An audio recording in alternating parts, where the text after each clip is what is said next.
Hello guys, this is your friend and we are back with a new fanfic. Which is what if Jiraiya decided he was going to uncover a secret while training Naruto for the Chunin exams part 1. And if you enjoy this fanfic then please press the like button and subscribe to my channel for more fanfic like this. And now let's start the fanfic. Pervert. The blonde screamed, spotting the white-haired man peeping in the hot springs. The man turned before scowling at the pre-teen. Stay quiet, you brat. I am doing research here, the man hissed. The blonde subtly ignored him. That isn't research. That's peeping. Naruto exclaimed in a loud voice. Somebody's peeping. Who is it? Furious voices came from below, while the man winced. There. Up in the tree. The man cursed, jumping down while glaring at the laughing blonde. He made a mad dash and hauled up the blonde on his shoulder, before scampering away from the furious women out for his blood. Hey, put me down. The blonde wriggled in his grip, though the man's grip didn't budge. He took out Ebisu in a single strike, and he isn't even budging, even if I use chakra. You blew my cover. Now pay for your mistakes, the man said as he put down the blonde near a stream. The blonde looked up at the white-haired man with a frown, before huffing. I am not going to do anything for a pervert, the blonde retorted. The man thought for a moment, before an idea popped up in his brain. Why don't you show me your water walking? I saw that you had been failing miserably, the man said with smugness. The blonde scowled at the man, before stomping over to the bank. I can do water walking better than you can, Arrow-jii-san, Naruto remarked before holding his hands in a ram seal. He then took an unsteady step forward, balancing himself with his improper chakra control. The man rose a brow at the sight of the blonde trying to balance on a tightrope, before beckoning the blonde to come over. Lift up your shirt, he commanded to the blonde. The blonde his eyes dangerously at the pervert man. You are worse than a pervert, he screamed accusingly. The man's eye twitched at the implication of the accusation. Naruto. You brat. I want to check your seal. And I am not a pervert. I am a super pervert. The toad sage, Jiraiya, the man exclaimed while striking a pose. Naruto wasn't sure what to say, but seeing that he was ready to look at the seal, which was messed up by a creepy-looking lady in the forest of death, he agreed. Naruto slowly lifted up his jacket, and let Jiraiya examine the seal. He watched as awe and fascination washed over Jiraiya's features, before he let loose a chuckle. Your father was a genius to design this. It can hold all the biju together if needed, he murmured, before looking up on Naruto's shocked face. You knew my father? Naruto asked in a whisper, almost as he wasn't believing what he was hearing. Jiraiya realized the slip, and bit his tongue. His sensei was going to give him an earful after he heard this. Naruto gripped Jiraiya's shoulders tightly, trying to move him back and forth. Who was he? Tell me. Ah. Yes, I knew who your father was, Jiraiya said dramatically, trying to increase the suspense, though it was in an attempt to make Naruto forget. But before that, hold yourself tightly. 5 elements seal. Release. Jiraiya as his fingertips lit up with small blue chakra flames, and slammed them on Naruto's stomach. Oof. Naruto wheezed as all the air was promptly knocked out of Naruto's lungs. Damn you, Arrow-senin. You could have warned me, Naruto groaned in pain. Jiraiya's eye twitched at the nickname, but said nothing. Now try to water walk again, Jiraiya instructed the blonde. Giving an unsure glance to the spiky-haired man, Naruto again held his hands in a ram seal, and slowly walked over the water surface. Excitement lit up his eyes seeing that he didn't need to concentrate as hard as before. Letting go of the seal, he walked again slowly, before running around knowing that he wouldn't fall. Quickly enough he came back to Jiraiya, just standing on the water over the edge. Thanks for that, Arrow-senin. Stop calling me that, brat. Yeah, Naruto agreed. Thought Jiraiya knew that the boy had brushed his suggestion off. So, who was my father? He asked expectantly. Jiraiya winced knowing that Naruto wouldn't let him off. Anyway, you practice water walking and increase your chakra control. I have some urgent work I need to do, Jiraiya replied, and turned away before hearing Naruto's furious shout. All of you are the same. Each and every one of you. You. Ji-chan. Kakashi-sensei. All of you. Was my father some criminal that you don't try to speak out his name? Was that the reason I was selected to hold the Kyuubi? Ji-san always tell that they died on the night of the Kyuubi attack. And I know he lies through his teeth. Who is my father? Tell me, you bastard! Naruto screamed furiously from behind. He could feel the Kyuubi's chakra seeping around Naruto. Jiraiya winced at the words, unbridled rage curling up in his stomach. He was definitely going to have some words with his sensei. Naruto had gone as far as to assume that his father was a criminal of some kind. Stealing his resolve, he turned around. Damn the ramifications. First, your father wasn't a criminal. Scratch that. His sheet was clean. Second, before you curse your father, he loved you more than anything in this world. You should have seen him jumping up and down when your mother found out that she was pregnant. Third, what I tell you here, don't go yapping out to the people. Many villages would love to kill you, especially Iowa, before you become like your father. That's the reason why only a handful people know about your father. For others you are an orphan, Jiraiya warned in a no-nonsense tone. Naruto nodded slowly. You know I run a spy network for Konoha, so I can't stay in the village for long times. I am your godfather, and I would have loved to look after you, but if anybody saw a blonde kid with me, all of them would scream bloody murder because of your father's fear, Jiraiya added, waiting for some harsh words, but felt a sense of deja vu seeing Naruto's calm understanding face, waiting for a single slip from him. I understand why you stayed away from me. You protected me in your own way, Naruto commented, making Jiraiya sigh in relief. That went well. I thought you would scream at me and all. Naruto shrugged. Why would I? You knew that I would be killed if anyone saw me with you. So you have protected me all this time, because you didn't try to contact me. I am not sure what to say about that. So I hope you understand. He was my student. And regarding your father, you know him by his name, and even read about him in your books, Jiraiya said the last part amusedly. You taught my father? Naruto asked in shock as Jiraiya puffed his chest and nodded proudly. I was his Jonin sensei, Jiraiya affirmed as Naruto rubbed his chin trying to remember what he had crammed in for the genin exams. One of the teams you taught was the Yondaimes. I had read about you a bit when preparing for genin exams because of the Yondaime, Naruto remarked, shocking Jiraiya. I am not sure to be happy or sad. He read about me because of Minato, but only a bit, Jiraiya thought, depressed. Ah, damn it. Did you teach any other team? Naruto asked, making Jiraiya snort. Nah, only your father's team, Jiraiya replied offhandedly. Naruto's eyes widened as he gulped. My father was on the Yondaime's team. Whoa. Jiraiya fell flat on his face at the statement. Didn't you read what was written about the Yondaime's genin team? Jiraiya asked sadly. Naruto pondered over it, before remembering it. Yeah, they had written that except his sensei, his teammates had died in the Second War, he trailed off while looking at Jiraiya's smug face. The Namikaze Minato was my father? Naruto asked in a whisper as he staggered. Then why did he, to his own son? He asked quietly in shock. Jiraiya shrugged. Your father and mother died taking with them the events on what happened on the night of your birth. We don't know how the Kyuubi broke free from your mother's seal. It shouldn't have happened if Minato was there, Jiraiya said sadly. You mean someone attacked them? But about my mother, Naruto trailed off unsure. Yes to both. Your mother housed the Kyuubi previously. A Jinchuriki's seal is the weakest at childbirth.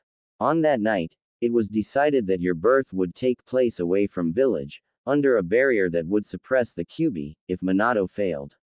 And bodies of the guarding Anbu had been found, either broken necks, or blasted air pipes. The only person I can think of to break through such a high-end barrier, control the Kyuubi and unleash it on Konoha, is Uchiha Madara, Jiraiya explained. So this Madara guy attacked when I was born. Who is he? Naruto asked in confusion. Jiraiya facepalmed at the question. Of course, you don't know about him. He had founded Konohagakure along with the Shodai Hokage, Senju Hashirama. But he also was the first traitor from Konohagakure, as far as he went to destroy the village with the Kyuubi under his control, Jiraiya answered before being washed over by malicious chakra. He watched as Naruto's eyes turned into red slits. I guess the Kyuubi hates Madara, a lot, he added with a frown. So, are you going to teach me? Naruto asked after a few moments. Jiraiya rose a brow at the question. Why would you ask that? Jiraiya wondered out as Naruto's face fell. I guess he won't teach me, Naruto thought sadly. I had already warned Kakashi that I was going to steal you from him when I came back, Jiraiya remarked as Naruto's face lit up. Now, go and pack your bags. The next month, we are going to be out of the village. Yes, Ero Sennin. Stop calling me that. I will call you Jiraiya Sensei, if you stop perving at hot springs. Damn you brat. Jiraiya muttered as Naruto disappeared in the direction of a training ground. He wants to put some training in, I guess. But, at least I can dodge Sarutobi Sensei for a month. Boy, when you enter the arena in the clothes I get you, I will love the look on everybody's faces. Soon enough, Jiraiya went to buy a few clothes in the shopping district with a goal set in his mind. It was an hour after sundown, when Jiraiya invited himself in Naruto's apartment from a window. The blonde jumped, before readying a kunai as a reflex and tried holding it near the intruder's jugular. Keyword tried, since Jiraiya was too tall for him. Hey! Jiraiya yelped before disarming Naruto.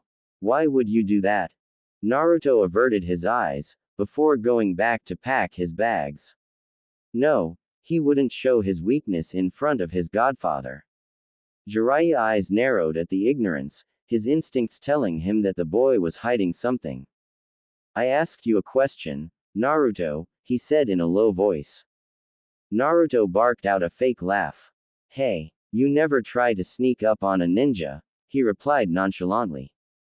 Before he could comprehend, a kunai whizzed past dangerously close to his ear. Hey, now what are you doing? You are hiding something. You can fool even Kakashi, but not me. You mannerisms are between your mother and father when you lie too, Jiraiya stated, narrowing his eyes and pinning Naruto with a stare. He watched as the blonde gulped under the stare. Why do you think I am lying? Naruto asked nervously. Jiraiya's hand twitched, before his punched the wooden table with full force. Naruto yelped, before backing away from Jiraiya in fear. Jiraiya's eyes softened, seeing the fear in Naruto's eyes, gazing at him with helpless fear. I am sorry. Please don't hit me. Jiraiya's breath caught in his throat, taking in deep breaths to try and calm his chakra. He quickly advanced ahead, and hugged Naruto tightly, trying to comfort the boy. I should be the one sorry, Naruto. I didn't mean to scare you, he whispered softly as he felt Naruto's body racking with sobs. Sensei. I am leaving for now, but a month later, we are having a serious talk. I am sorry, Jiraiya Sensei. Why are you sorry? I was the one who scared you. I didn't want to look weak. You taught my father, and I know that he was fearless.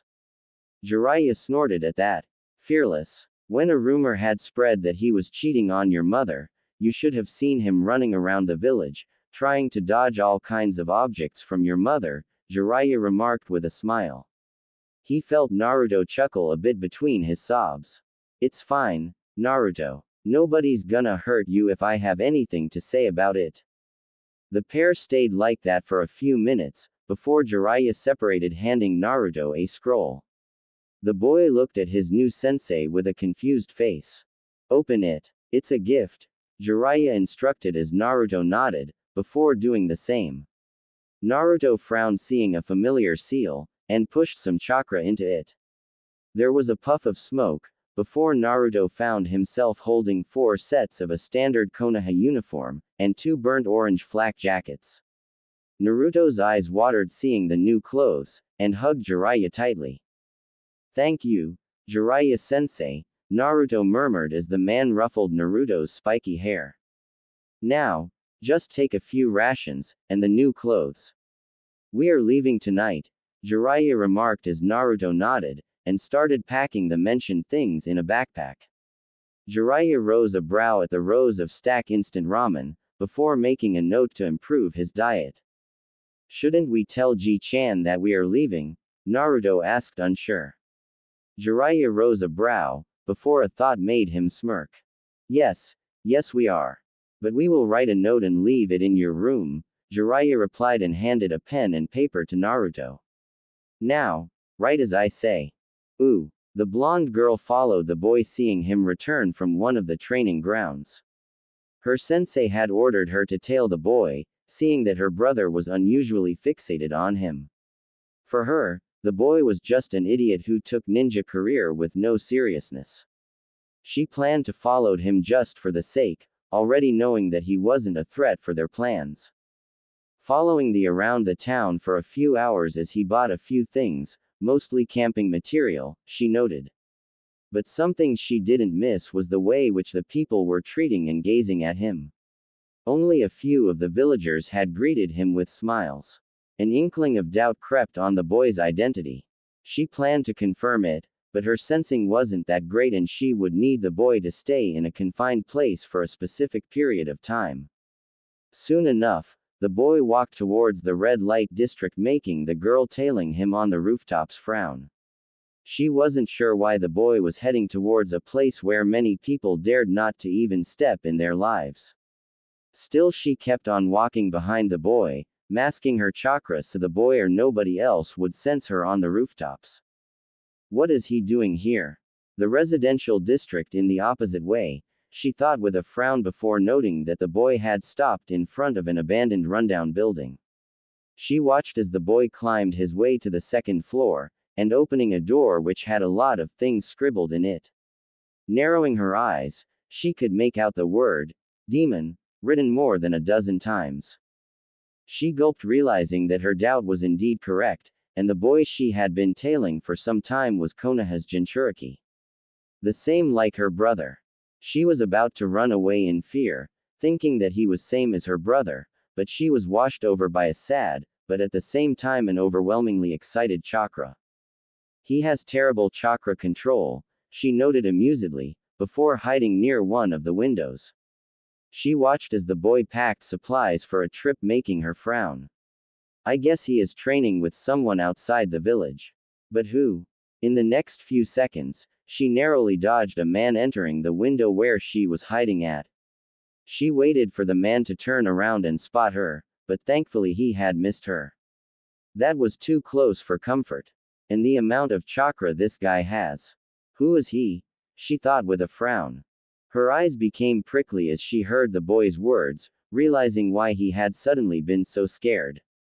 Fearing that she would be spotted, she took off, but not before hearing the message the man had directed to write the boy. She had suppressed a snort at the explanation the man had given. On her way, she steeled her resolve. You could have been like my brother, Uzumaki Naruto. What makes you different from him? I cannot say whose upbringing was worse among you two. A orphan who is attacked by his fellow villagers, or a boy whose own father has tried to assassinate him to check his worthiness as a weapon. Would you have done the same if you were in Gaara's shoes, Uzumaki Naruto? I may be loyal to my village, but I am not cold-hearted like my father. Right now, you had that same expression my brother used to wear before he became as he was now. Your face after the man gave you the set of clothes looked like a small child receiving a gift on his birthday. I know my father will try to kill you if he hears who you are. He already messed up my brother's life forever. I won't let him do yours, she thought as she ran back to her team's allocated apartment between the shopping and residential districts. Well, you get ready while I get permission from the Hokage to practice in one of the training grounds, Baki remarked as he put on his Jonin vest. Tamari ears perked up that, her lips twitching up remembering the message the white-haired man had told Naruto to write. Baki-sensei, can I do that? I want to look around the village for a bit too, Tamari spoke up suddenly making Baki frown.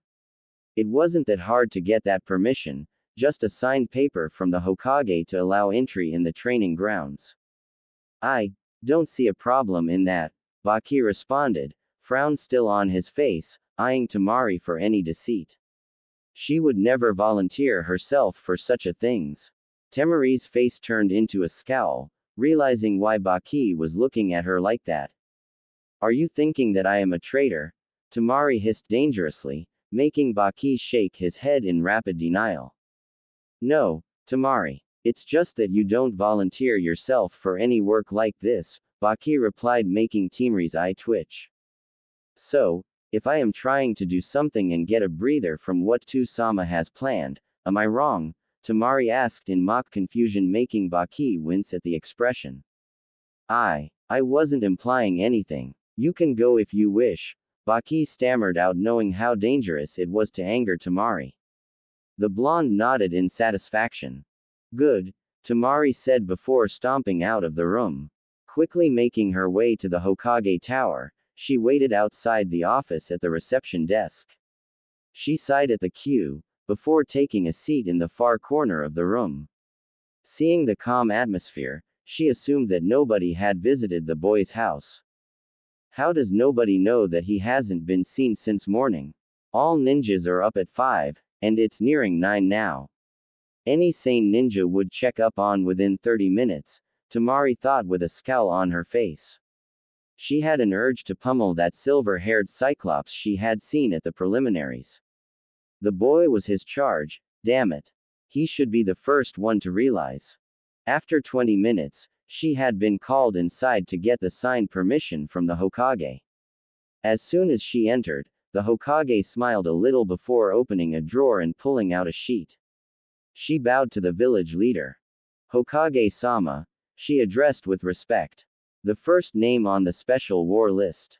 He doesn't have a Kekkei Genkei, but is rumored to be as strong as Sama when he was just 17.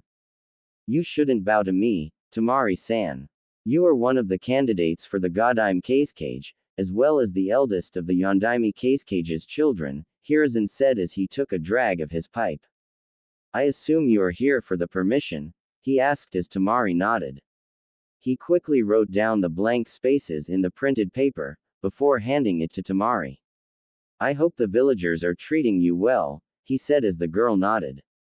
Seeing the expression on Tamari's face, Hiruzen gestured her to speak up.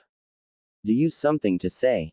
Tamari snapped her eyes towards the old man, before framing her words carefully. I was just curious about a boy, but it seems that Konoha doesn't appreciate a sane Jinchuriki, she said emotionlessly making Hiruzen flinch at the accusation. How do you know about that? Hiruzen asked in a dangerously low voice, crashing all of his chakra on the girl. The poor blonde started gasping for air under the pressure, looking at the Sandaime Hokage with wide eyes. Keeping his pressure for a few moments, he lifted it to make sure that the girl didn't faint. I am waiting for an answer. Tamari took ragged deep breaths, before giving a tired glare to the man. His eyes hold fear for even at a sudden drop of a hat. The same expression before my brother became the cold person he is now. Save him before he loses his sanity, because even you know that you can't stop the QB, Tamari answered shocking Hiruzen with the first sentence. I see. Thank you for bringing such an important thing to light. I will see into it, Hiruzen said tightly. Tamari bowed and was about to leave the office, when a glasses-wearing shinobi burst in through by breaking the door. Ebisu. What is meaning of this? Sarutobi asked in anger. The bewildered Jonin said nothing, and just pushed a note in his hand. I have found a teacher, who has agreed to teach me till the Chunin exam finals. I am leaving the village with sensei to train. I will return a day or two before the finals. Naruto. Where is Kakashi? Sarutobi asked in anger. Ebisu whimpered at the thunderous expression on the man's face, while Tamari suppressed a smile. He was going to leave the village today to train Uchiha-san in his private grounds. He had assigned me to Naruto for the month, Ebisu replied, before cowering at the furious increase in chakra which left everybody in the room, including the Anbu, gasping for air. Tamari made a mental note to never incur the man's wrath. Who is his sensei? You or Kakashi? Anbu. Bring that idiot here. Hiruzen barked in anger, sending an Anbu scampering away as if Uchiha Madara were hot on his tail. And what happened yesterday? Ebisu whimpered under the glare, but nodded before answering. Kakashi-san contacted me to teach Naruto for a month, while he taught Uchiha-san for his match against Gaara. He mentioned that he needed to focus all of his attention, so that Sasuke-san doesn't get killed in his match, he answered, making both Hiruzen and Tamari scowl. So what were you going to teach Naruto? Hiruzen asked as Ebisu nodded quickly.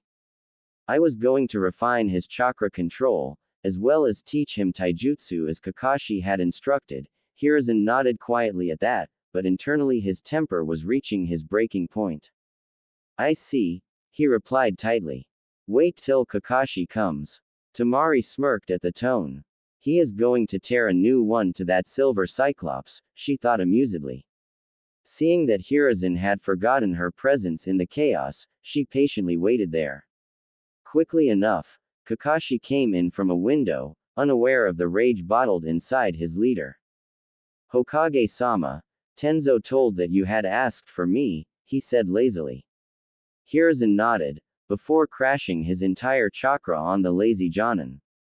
Tamari noticed that she was indeed feeling the pressure, but wasn't getting crushed under it like the scared Jonin.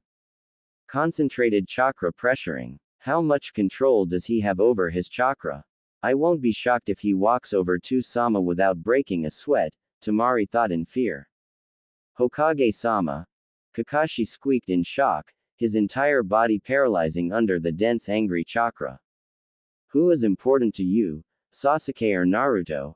Hiruzen asked calmly, still keeping his pressure over Kakashi. What kind of question is that? Kakashi asked in shock, raising his voice. Hiruzen's eyes reddened. A sane question, if you ask me. Can I know why you gave Naruto to Ebisu for a month, while you taught Sasuke? Is Naruto a second priority to you? He asked calmly, the calmness sending shivers down everybody's spines. No, Kakashi exclaimed in anger. Then why don't you teach Naruto alongside Sasuke? He asked with a frown. Sasuke's opponent is Gaara, and he almost killed Lee if it weren't for Guy. And in simple words, Sasuke is weaker than Lee. He will be killed in an instant, Kakashi said without a break. Naruto is weaker than Sasuke currently, whereas Neji is stronger than Lee. So you are saying that, refining Naruto's chakra control and taijutsu, you expect him to beat Neji? Hiruzen asked as he narrowed his eyes. What gave you the bright idea that you can defeat a Hyuga in taijutsu, if you don't use your Sharingan? Kakashi winced at the statement, but said nothing. He turned to Ebisu and gave him a cold stare. Hiruzen narrowed his eyes dangerously. Don't blame that incompetent excuse for a Jonin. He couldn't look after a single genin, and let the boy get kidnapped, Hiruzen said as Ebisu nodded at the insult and accusation. What? Kakashi asked in shock. Naruto was kidnapped. Yes, if you hadn't grasped it by now, Hiruzen said sarcastically. Someone knocked Ebisu unconscious, and when he came by this morning, there was a single note that he was leaving the village with his new sensei, and won't return till the finals. And you can't blame the boy, because he is always tempted by training since his academy teaching was sabotaged. Tamari rose a brow at the last statement. That explained why he had such a low-class taijutsu. Kakashi knew what Hiruzen was saying was the truth. Naruto hadn't been taught anything other than henge and kawarimi at academy because of Mizuki. Let me ask you this, Kakashi, what have you taught Team 7 since they were given in your care? Sarutobi asked with a frown. Kakashi nodded. I have finished their chakra control refinement by tree climbing, daily spars, as well as team building exercises, Kakashi answered nonchalantly. Hiruzen and Tamari rose a brow at the answer. Kakashi, Hiruzen started with a frown. Your team is a heavy assault team. Explain to me, how is only daily spars and team building exercises going to help the team over 3 months? Have you learned nothing from your mission to Wave? Or your own team? Your team's strength is nowhere near Minato's. Both of you are heavy assault teams, he asked in anger. Kakashi clenched his jaw, but knew that Hiruzen had pointed out perfectly. As much as he hated to admit it, even Obito would have walked over his team without breaking a sweat. So has Naruto been found? Kakashi asked, making Sarutobi frown. We don't even know when he left. And anybody could kidnap him, you know that very well. He could have been killed by now if Iwa or Kumo are behind this. We will find him, don't worry. You can teach your precious Uchiha in private. And even if after your training, he still loses against Gaara, I don't think you are a competent teacher, Kakashi, Hiruzen said with sadness. Kakashi's eyes narrowed at that, but said nothing and nodded. Seeing nobody move, Hiruzen rose a brow at the pair of Jonins. What are watching my face for, morons? Out. The two nodded hurriedly before scampering away, not wanting to incur more wrath. You are still here? Hiruzen asked in confusion, seeing Tamari in a corner. Sorry. Naruto was being mentioned, so I was a bit worried. I didn't mean to eavesdrop, Tamari replied. You seem to care a lot for him, unlike Tu-sama, she remarked suddenly. She slapped her hand, realizing that she had spoken even before realizing. Hiruzen laughed before shaking his head. I knew his father very well, and I owe his father a great debt. He does not deserve any of this, especially when he didn't know that he was Jinchuriki until his Genin graduation, Hiruzen replied with a frown. Seeing all this happening like now, I feel like I have failed his father. Right now, the last thing I want to do is die. I don't want to face his father, much less his mother. Tamari smiled a little, remembering Jiraiya's account of Naruto's father running around the village from his mother. She bowed a bit. Thank you for looking after him. Staying sane while you are being harassed from both inside and the outside, isn't easy. I know that from my brother, Tamari remarked as Hiruzen smiled, getting an idea. Why don't you show your brother to my student when he stops by? I am sure my student can fix the shoddy seal, and stop Shukaku from influencing your brother's decisions, Hiruzen suddenly said, shocking Tamari. Why would you do such a thing? She blurted out, making Hiruzen frown. We are allied after all. Why wouldn't I help an allied hidden village? He asked rhetorically, before pausing. I don't want a repeat of Uzushiogakure 2. Iwa, Kumo and Kiri destroyed them in 2 days so that they wouldn't help us with their Fuinjutsu prowess. If another war breaks out, I want Suna to put resistance at such an attack until reinforcements arrive. Tamari nodded before walking out. He's nothing like Tu-sama. We're all Hokages like this. No wonder all Konoha shinobi love their Hokage without reservations. It's just their name can bring courage back in the shinobi. I don't think our invasion is going to be successful. Wake up, Naruto, Jiraiya said as he shook the sleeping blonde. Naruto mummed something incomprehensible before he started snoring again. Jiraiya rose a brow, before smirking. And here I thought that I would be able to teach you an amazing A-rank jutsu, Jiraiya said with smugness. In an instant, Naruto was up, his eyes sparkling with excitement and eagerness. Jiraiya smirked at the reaction, making Naruto frown. You said that to wake me up, didn't you? Naruto said accusingly. Jiraiya shook his head in denial. I was going to teach you, if your chakra control was good. For now, get ready. We will first check your taijutsu and something I want to give you, Jiraiya replied. The jutsu was invented by Minato, he added and smirked, seeing the fire lighting in Naruto's eyes. Yes, Jiraiya-sensei, Naruto exclaimed before running away to get ready. Jiraiya shook his head at how easy it was to fire up Naruto. Jiraiya rose his brow as a wet-haired Naruto, wearing the clothes he had given him, was standing in front of him in less than 5 minutes. I am ready. Jiraiya nodded, before going out to an open field nearby the inn they were staying. He gestured Naruto to sit opposite to him. Naruto rose a brow, but sat at the place as Jiraiya rummaged a scroll from his pack, and laid it in front of Naruto. This is the Toad summoning contract. Your father was a Toad summoner. Before he died, he remarked pointing to the name, Namikaze Minato. Naruto looked at him in confusion and awe. I am passing this to you now. Draw some blood and write your name here, he said pointing to a blank strip next to his father's. Naruto's eyes widened in shock, before he nodded eagerly. He bit his thumb, drawing out some blood to write his name. He paused for a moment, before smiling brightly. Jiraiya smiled at the name he had written. Uzumaki Namikaze Naruto. Boy, Bunta's face is going to be legendary when he sees it, Jiraiya commented closing the scroll, and packing it back. Now it's sign or boar, dog, bird, monkey and ram. Try putting as much chakra as you can.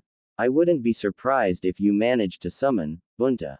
You have more chakra than anybody else I have seen. Naruto nodded and took in a deep breath. 2-chan used to summon them. Even Jiraiya sensei summons them. I guess all their summoners are powerful ninjas. I need to put all of my chakra into this, Naruto thought determined. He went through the 5 hand seals, before trying to pour as much chakra as possible into the summoning and slapped his palm on the ground. Kuchio's no jutsu, Naruto called out, as an array of seals spread from his hand causing a sudden poof of smoke. The teacher and student looked expectantly to see what had been summoned. Naruto frowned seeing the small toad looking at his teacher with a raised brow. I thought I could summon something bigger. I guess I should go again, Naruto said making Jiraiya jump and catch his hands. Wait. You summoned the second most powerful toad. Even I can't summon him this easily, Jiraiya remarked as the elderly toad raised an impressed brow. You got us a new summoner, Jiraiya-chan, the toad asked. Naruto frowned on how the toad was calling Jiraiya with an unsuitable honorific. Don't call him Chan, Naruto butted in before Jiraiya could reply. The toad laughed at that, whereas Jiraiya glared at him. Naruto, Fukasaku-sama is the one who taught me senjutsu and things related to the Toad clan, Jiraiya warned making the blonde go red in embarrassment. On the other hand, the toad eyes wrinkled with mirth. So he is Minato-chan's son. He has quite a lot of chakra, Fukasaku remarked with a smile. He managed to summon me on the first try, Jiraiya-chan, he asked Jiraiya. Yeah, I assume he used as much chakra as he could, before he summoned you. I guess he can summon Bunta after his chakra control is refined, Jiraiya commented. Sorry, if he disturbed you. I hadn't expected him to summon you. Nah, rather I should thank him, Jiraiya-chan. After all, you are running away from your final exercise of becoming a sage, Fukasaku said while narrowing his eyes. Jiraiya gulped under the glare, before his eyes became serious. After the Chunin exams, I am taking him on a 3-year training trip. Especially with, Jiraiya trailed off as Fukasaku nodded in understanding. I heard from the messengers you normally use. That is a dangerous organization indeed. Gamamaru-sama mentioned about the Gobi disappearing a week ago, the toad replied making Jiraiya go in shock. I thought they wouldn't make any moves until 3 years. I guess, capturing the Gobi was their luck.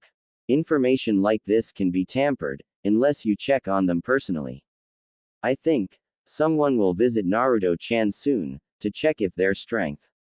If the Jinchuriki can be captured now, they may capture him, the toad said seriously. I see. Thank you for the information, Fukasaku-sama. I need to up his training more now, Jiraiya stated, making the toad nod before disappearing in a puff of smoke. Who is going to visit me? Naruto asked in confusion. Jiraiya looked at him pensive before sighing. I won't sugarcoat it, but there are a group of ninjas as powerful as me and Sensei, after people like you and that Gaara kid, who hold Biju. Orochimaru was a part of this organization too, before he ran away. The level you are right now, you don't stand a chance against them, Jiraiya said seriously. That was one of the reason I wanted to take you as soon as you graduated. Right now, if you stand up against them for some time, they will come 3 years later for you. That's enough time to make you as powerful as Minato, or even more. Naruto nodded at the thought of surpassing his father. I understand, Jiraiya-sensei. What should I do? Well, how many shadow clones can you make? The man asked while rubbing his chin. About nearing 200, Naruto replied unsure. Jiraiya's eyes lit up with excitement. Make about 100 Kage Bunshin, Jiraiya instructed as Naruto did the same. The field soon got crammed packed with 100 blonde heads. Now, 90 of you practice your chakra control, the remaining 10 stay here, he said, but none of them moved. How is this going to help? A few Narutos asked together. Jiraiya facepalmed at the question. Kage Bunshin, divide your chakra equally among the clones. Dividing it over a large number decreases the amount of chakra in a single clone, hence increasing your control. Also, when the shadow clones pop, you receive their memories, Jiraiya explained as Naruto's eyes widened in shock. I never knew about that, all of them cried out in shock. Jiraiya nodded before shooing the 90 clones away to their assigned task.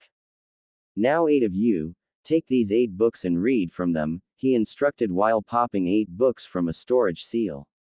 A clone frowned at the title. Beginner's Guide to Fuinjutsu. Do I have to read this? Naruto asked, not happy at the prospect of reading books. Jiraiya frowned, before smirking. He now knew how exactly to rile Naruto up. Both of your parents were masters of Fuinjutsu. I thought you were interested in it, Jiraiya said nonchalantly. Glee rose seeing the fire burn again in Naruto's eyes. I will do it, the 8 of them cried out together, before taking 8 different trees around the clearing. Now, show me the taijutsu katas you have learned, he instructed again. The original one nodded, before going through what he had been in the academy. By Mizuki. Jiraiya frowned at the brawler-style position, before shaking his head. Who taught these katas? Jiraiya asked with a frown. Naruto looked at him with confusion, before realization dawned on him. I got everything wrong, didn't I? He asked sadly. Mizuki had taught me the katas, saying that this was a style only I can do, Naruto admitted sadly. Well, I have an unique style for you too. Among you only maybe that Shikamaru kid can do this style, because you are lean. Kakashi went just a bit over its norm because his muscles developed a bit too much. You have a lot of muscle, but it is compressed in a lean body. That makes you perfect for the hummingbird taijutsu style. The only user of this was your father. It relies purely on speed, explosive power and accuracy. It is a perfect counter for many styles like Goken, and on par with Juken, Jiraiya stated as he tossed another scroll to one of the clones. All of its katas are in it, he added. Naruto watched in awe as his clones went to do as they had been instructed, increasing his learning pace. He looked at Jiraiya with unbottled excitement. What should I do? Naruto asked eagerly. Well, if you want to learn your father's Rasengan, you need to have good chakra control. That's what your clones are doing right now. But they can't do your physical work. That means you need keep your in shape by doing physical exercises yourself. So, assuming that the clearing is 200 meters in circumference. Give me 50 laps, the toad sage instructed his apprentice. The blonde nodded before he started to jog and sprint at the circumference of the clearing. Good. If he has 90 clones at chakra control, he can do what he does over 3 months in a single day. At this rate, he might surpass a huge number of Jonins by the time we return back to Konoha. Kage Bunshin sure are a great way to increase your experience. I wonder if I can use them for senjutsu training. Shikamaru frowned at the information he heard Ino and Sakura gossiping about. Nah, Naruto may be an idiot, but he had a weird knack of things. He would be the last one to fall for such a trick. He almost laughed at the idiocy of others had been believing the concise note Naruto had written. Naruto is safe, Shikamaru remarked, garnering everybody's attention at the table where they were eating barbecue. Choji nodded in agreement, as did Kiba. He may seem like an idiot, but he is hyper-aware. Even a small fly doesn't miss his eye. I don't know how he trains, but his reflexes are the best among all of us. Even a single slip or changing of your facial muscles can hint that you are deceiving him, Kiba commented, making Sakura frown. Then pray to tell me why that baka is so bad, she asked with a half sneer. Shikamaru glared at her with intensity, before sighing. He has been alone his whole life. I admit, I started avoiding him when I realized that the children started to isolate me and Choji with Naruto. I ran away, but he still didn't treat me differently for avoiding him. He came with an understanding face, saying that he wasn't angry on Choji and that it was fine if we ignored him and played with others, Shikamaru confessed as Choji nodded in agreement. Ino looked at two with wide eyes. Even though she thought she knew everything about her two teammates, she didn't have an inkling of idea that they had been buddies with Naruto once. Why didn't you ever tell me this? Ino asked in confusion. Kiba snorted at that. We couldn't face ourselves after that. How were we supposed to tell others? He sacrificed his own happiness on the scale that we would remain happy. How many of us could do this when we were 6? You two fought like wild cats and destroyed your friendship over a boy at 7. You only thought of your own feelings, Kiba said harshly, pointing at the two girls. The two flinched at the accusation. The only person he was close to before, and even now, is Hokage-sama. He has always been there as long as we can remember. He used to make time and visit Naruto once a week, and check up on his health. And he needs to look after a village. There wasn't anybody else until Iruka-sensei came around. He had been neglected so much by then, that all of Iruka-sensei's time was spent teaching him the basics, and they barely finished for the Genin exams, Choji stated, making Sakura cower at the 3 glares being directed at her. Does anyone know how Hokage-sama came so close to Naruto? Shino asked the trio of boys. Shikamaru shrugged. He has been visiting Naruto ever since or any of us remember, Choji replied, making Tenten frown. I know he visits us specifically to get kunais for Naruto. Like I have heard my father criticize the villagers a lot of times. They don't see who Naruto is beyond that. That's what he said, the female from Team 9 spoke up. It's like only a few people treat him as a human. I should not speak about this, because Kurenai-sensei and Ka-chan almost bit my and Hinata's head off when I mentioned the seal on Naruto's stomach, Kiba remarked, before pointing to his stomach.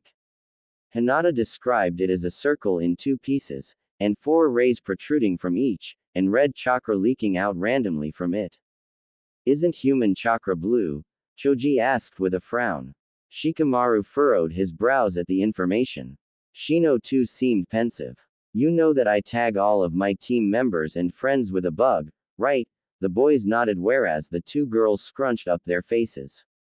Tenten rose a brow at the information. Aburame clan uses them for recon and tracking. But there's something which is told to new members. Never tag Naruto for longer periods, or you may lose your hive entirely. When asked that, they had ignored us, Shino said with his usual passive face.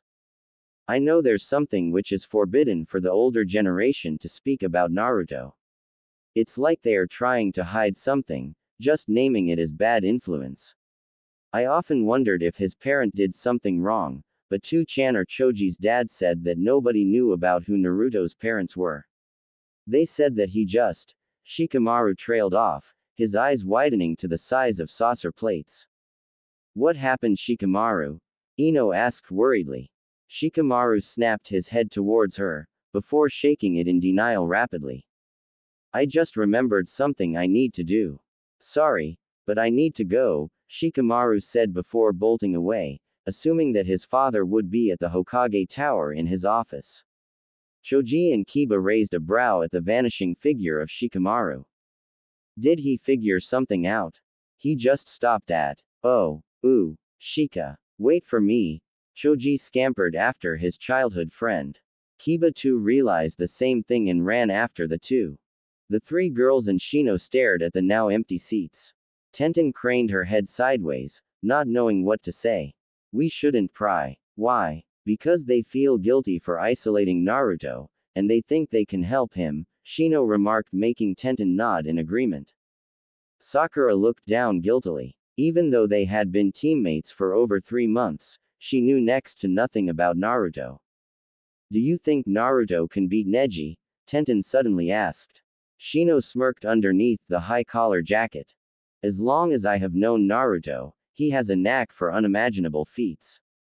He couldn't create a simple clone in the academy, but now, he spams Kage Bunshin after Kage Bunshin at a rate which would kill even our senseis of chakra exhaustion, Shino commented amusedly. Shikaku had been having a peaceful lunch with Choza, Inoichi and Sume Inuzuka, the latter joining that because of her tracking capabilities. So, even his tracks have been covered? Shikaku asked with a frown. Sume nodded sadly. I tried tracing out the Kyuubi's chakra, but it too came out as a blank. The trail just moves around the apartment, before vanishing, Kuromaru, Sume's partner reported. The four adults frowned at the information. A seal master is at work, Choza commented. You can't suppress such humongous chakra without seals. What seal masters do we know of?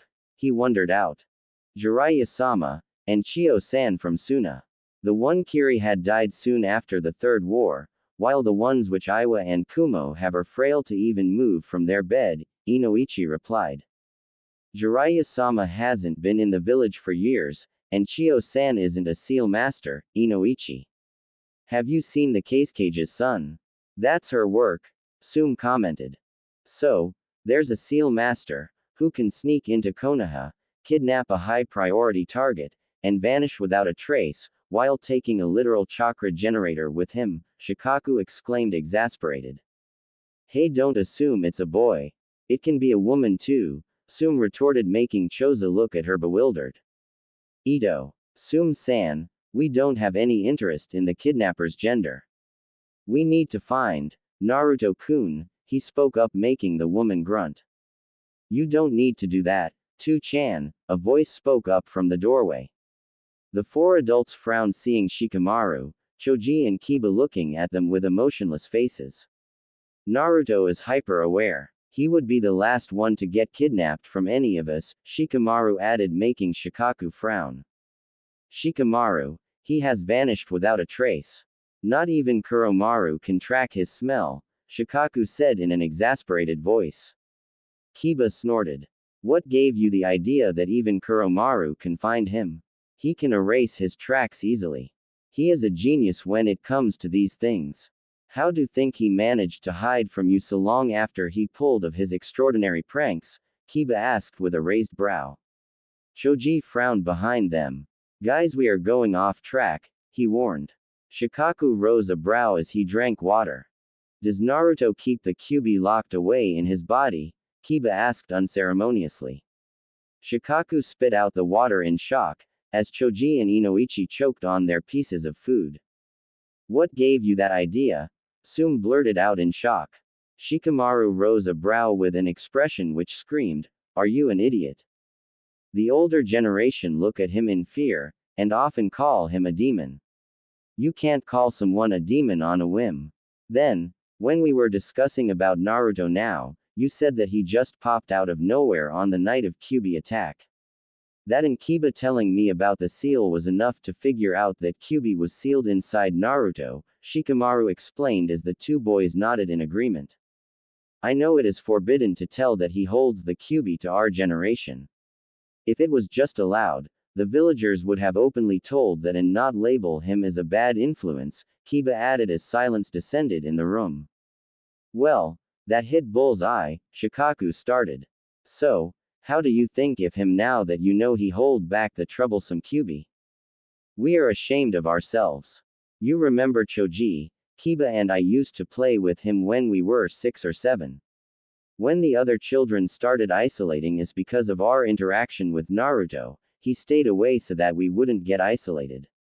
All while he was dealing with the Kyuubi inside him, Shikamaru said quietly. Does Naruto know about the Kyuubi? Choji asked with a frown. Yeah, Mizuki was arrested because he told that Naruto. Well, he was supposed to know about the Kyuubi after graduation, but from Hokage-sama, not a snake's traitor, Choza answered his son's question. Snake's traitor? Kiba asked puzzled. Team 7 fought him in the second stage, Sum replied. Orochimaru. You mean the one who bit Sasuke Tem? That pedophile? Kiba blurted out, making the room burst out in laughter. Who called Orochimaru a pedophile? Inoichi wheezed between laughs. Naruto had described him as a creepy pedophile who could summon snakes, and bit Sasuke on the neck, Shikamaru replied in amusement. Well, that isn't surprising. He called Ebisu a pervert on his face, Sum commented. Trust that boy to come out with interesting nicknames. Soon the room became quiet, as Shikaku decided to ask something Shikamaru had noticed. You said Naruto was hyper-aware, right? He asked as Shikamaru nodded. Like even a small movement or noise, and he can catch it, Kiba answered as the room suddenly turned cold. Did we say something wrong? He blurted out in fear. The four adults realized that they had leaked out their chakra in anger. Choza clicked his tongue. Nothing. Shikamaru-kun, Kiba-kun, Choji. We just realized something, the big-boned man replied. You can go, but don't tell this to anyone. Hokage-sama's law is execution for anyone who tells Naruto's status as a Jinchuriki, he warned as the three kids nodded and gulped in fear. As soon as the three boys left, the four shared a look. What Tamari-san noted and Hokage-sama said was right. Naruto has been abused, Inoichi remarked with a frown. A few hours away from Konoha, a blonde woke up with a searing headache. He clutched his head at the pain, groaning as shifted his prone form. He opened his eyes when someone tapped his shoulder, and turned to look at the person. What happened, Uck? What was that? He asked in disgust at the sudden bitter taste that assaulted his mouth. The man laughed at his reaction, before giving him another saucer full of the same substance. It is a medicine for headache. You went ahead and dispelled 100 Bunshin together, who had been around for 12 hours, Baka. Nobody's brain can take 1200 hours worth of information in an instant, Jiraiya scolded as Naruto hung his head low, realizing his mistake. So I shouldn't dispel them together. Should I dispel them in short batches with breaks in between? The blonde asked, before pinching his nose close and taking the medicine again. It depends on how much time your clones have been around. I would prefer one after every 15 seconds, if it exceeds an hour. Now eat your dinner. You have been unconscious for 4 hours. I need to do something, Jiraiya said as he pushed a plate in Naruto's hand before getting up. Yes, Ero Sennin, Naruto responded, making the man frown. Didn't I warn you to not call me that? I will call you Ero Sennin if you act like a pervert, Ero Sennin. I know you are going to do your so-called research. Brat, Jiraiya murmured under his breath. I am not a pervert. I am a super pervert, Jiraiya replied, making Naruto frown. Yeah, sensei. Fuinjutsu was quite easy, Yano. I remember everything from the first 4 books, Naruto remarked, making Jiraiya stop in his tracks. Come again? Jiraiya asked in shock, wondering if he had heard wrong. Naruto ate the food in his mouth, before speaking again. I said that I remember everything from the first 4 books, sensei. I understood quite a bit of 5th and 6th, Naruto replied, making the white-haired pervert look at him in shock. Jiraiya sat down in front of Naruto in an instant. All right, start with what you learned in the first book, Jiraiya instructed as Naruto frowned but explained everything he remembered from the books, eating simultaneously. Jiraiya heard Naruto's answers in shock, still not believing his ears. That all I remember? Yeah, the position for strokes when making seals which involve time, Naruto remarked in the end as he drew 5 lines and an unique character at specific intervals. Jiraiya rubbed his temples in disbelief. Naruto. You, Jiraiya stammered, making Naruto gulp in fear. Did I say something wrong? Naruto asked, unsure. Jiraiya shook his head in denial. No, you idiot. You father and mother had taken over 8 months to reach the same level. You reached that in relative time of 108 hours, Jiraiya exclaimed, shocking Naruto. You mean, I did this faster than Tu-chan and Ka-chan? He asked in a whisper as tears brimmed in his eyes. Jiraiya nodded as tears started flowing down Naruto's cheeks as he smiled. Why are you crying? You surpassed your father, Jiraiya said, making Naruto shake his head in denial. It's not that, Jiraiya-sensei. Knowing that I know Fuinjutsu like Ka-chan and Tu-chan made me feel connected to them, Yano, Naruto choked out, making Jiraiya smile softly. I never understand how Fuinjutsu works in you Uzumakis, Jiraiya commented with a small smile. You have never told me about Ka-chan, Jiraiya-sensei, Yano, Naruto remarked as he calmed down. Jiraiya's eyes lit up at that. Oh, Kushina was one hell of a character. In fact, more dangerous than you with your pranking tendencies. She had once replaced the detergent powder in the Hyuga compound with pink dye. You should have seen all those stuck-up Hyugas running around in pink garments. It is going to take long. You fail in pranking tendencies when compared to your mother. 20 days into the on-road training, Jiraiya rubbed his temples in exasperation. He had started to teach Naruto the Rasengan, after he deemed his chakra control was perfect. That was on the 3rd day into the trip, 4 days after the preliminaries ended. Jiraiya had allowed Naruto to look a Rasengan closely, before giving him a water balloon and instructed him to pop it with his chakra only. Naruto surprisingly had done that in a record of 8 hours, while a few of his clones worked on perfecting the seal in the first 4 books, and learning from the latter 4. When Jiraiya had asked how he had done it so quickly, Naruto had explained that the Rasengan had obliterated a rock, but also on closer inspection, grinded into fine powder at the point of contact. The second step had been completed 2 days later, while the third needed another 4 days. Soon, Naruto realized that his Rasengan didn't pack much power, and kept repeating the third step, gradually increasing power. That was what had brought Jiraiya to such a state.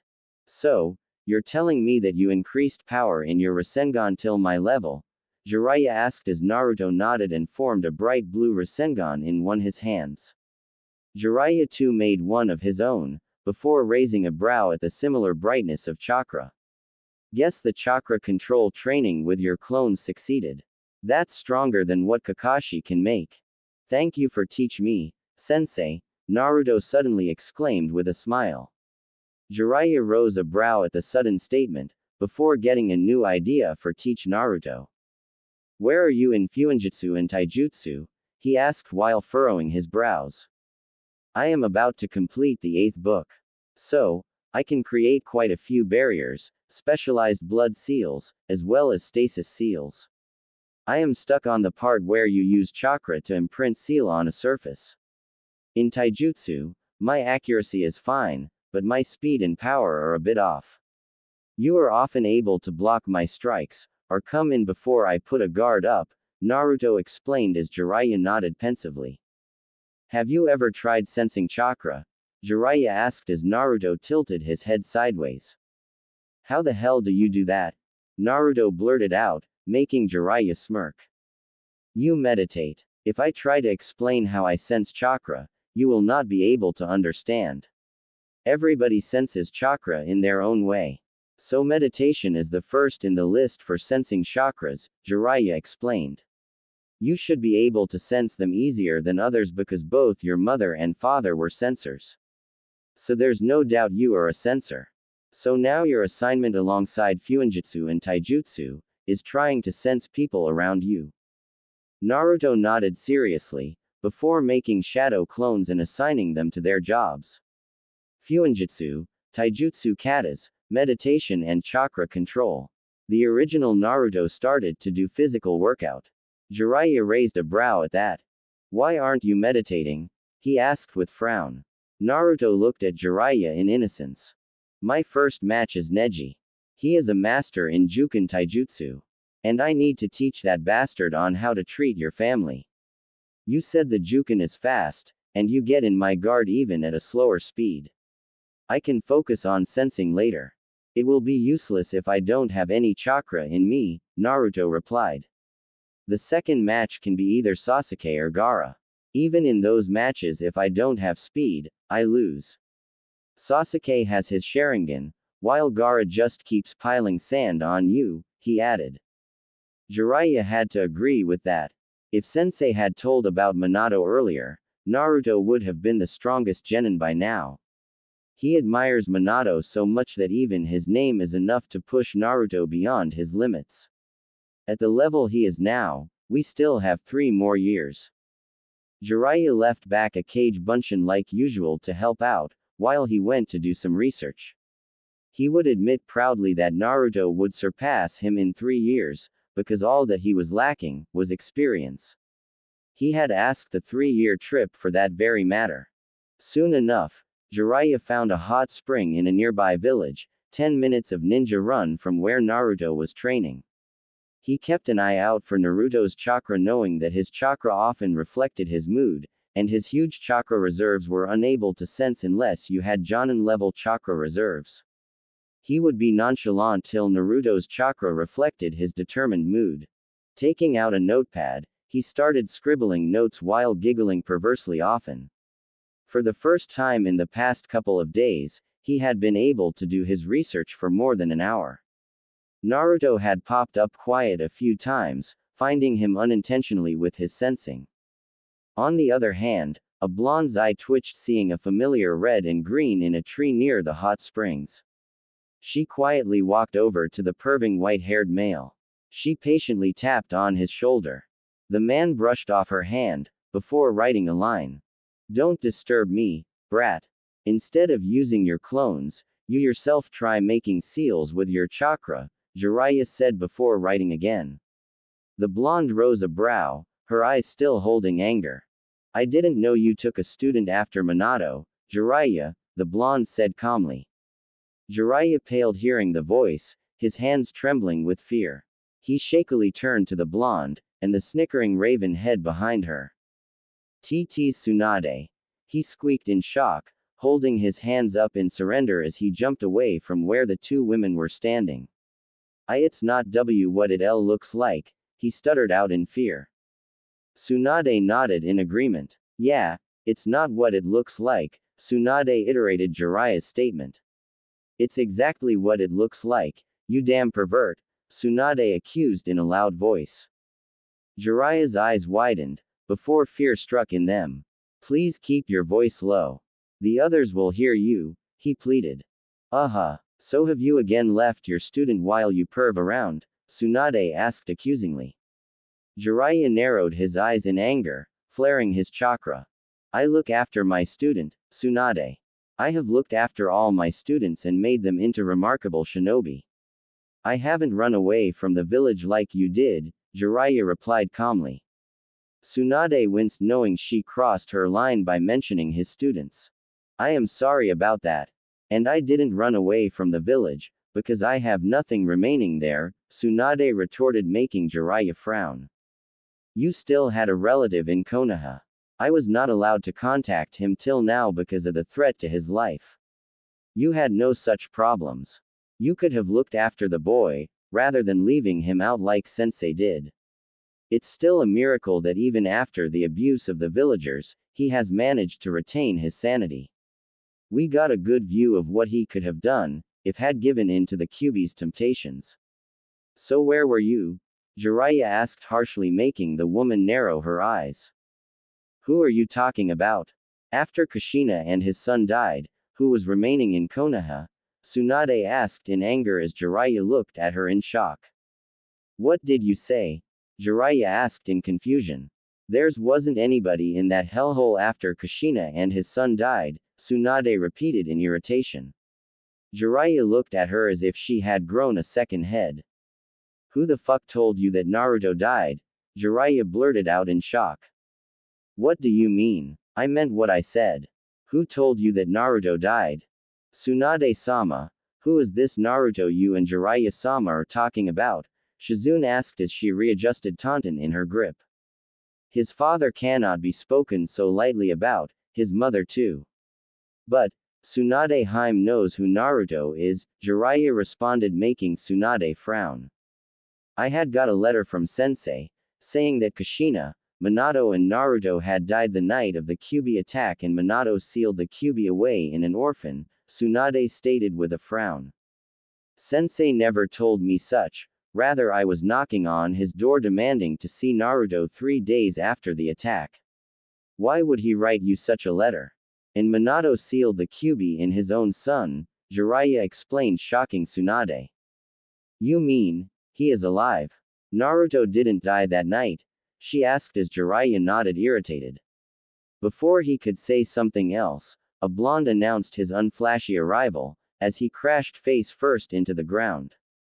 Ouch. Too much chakra.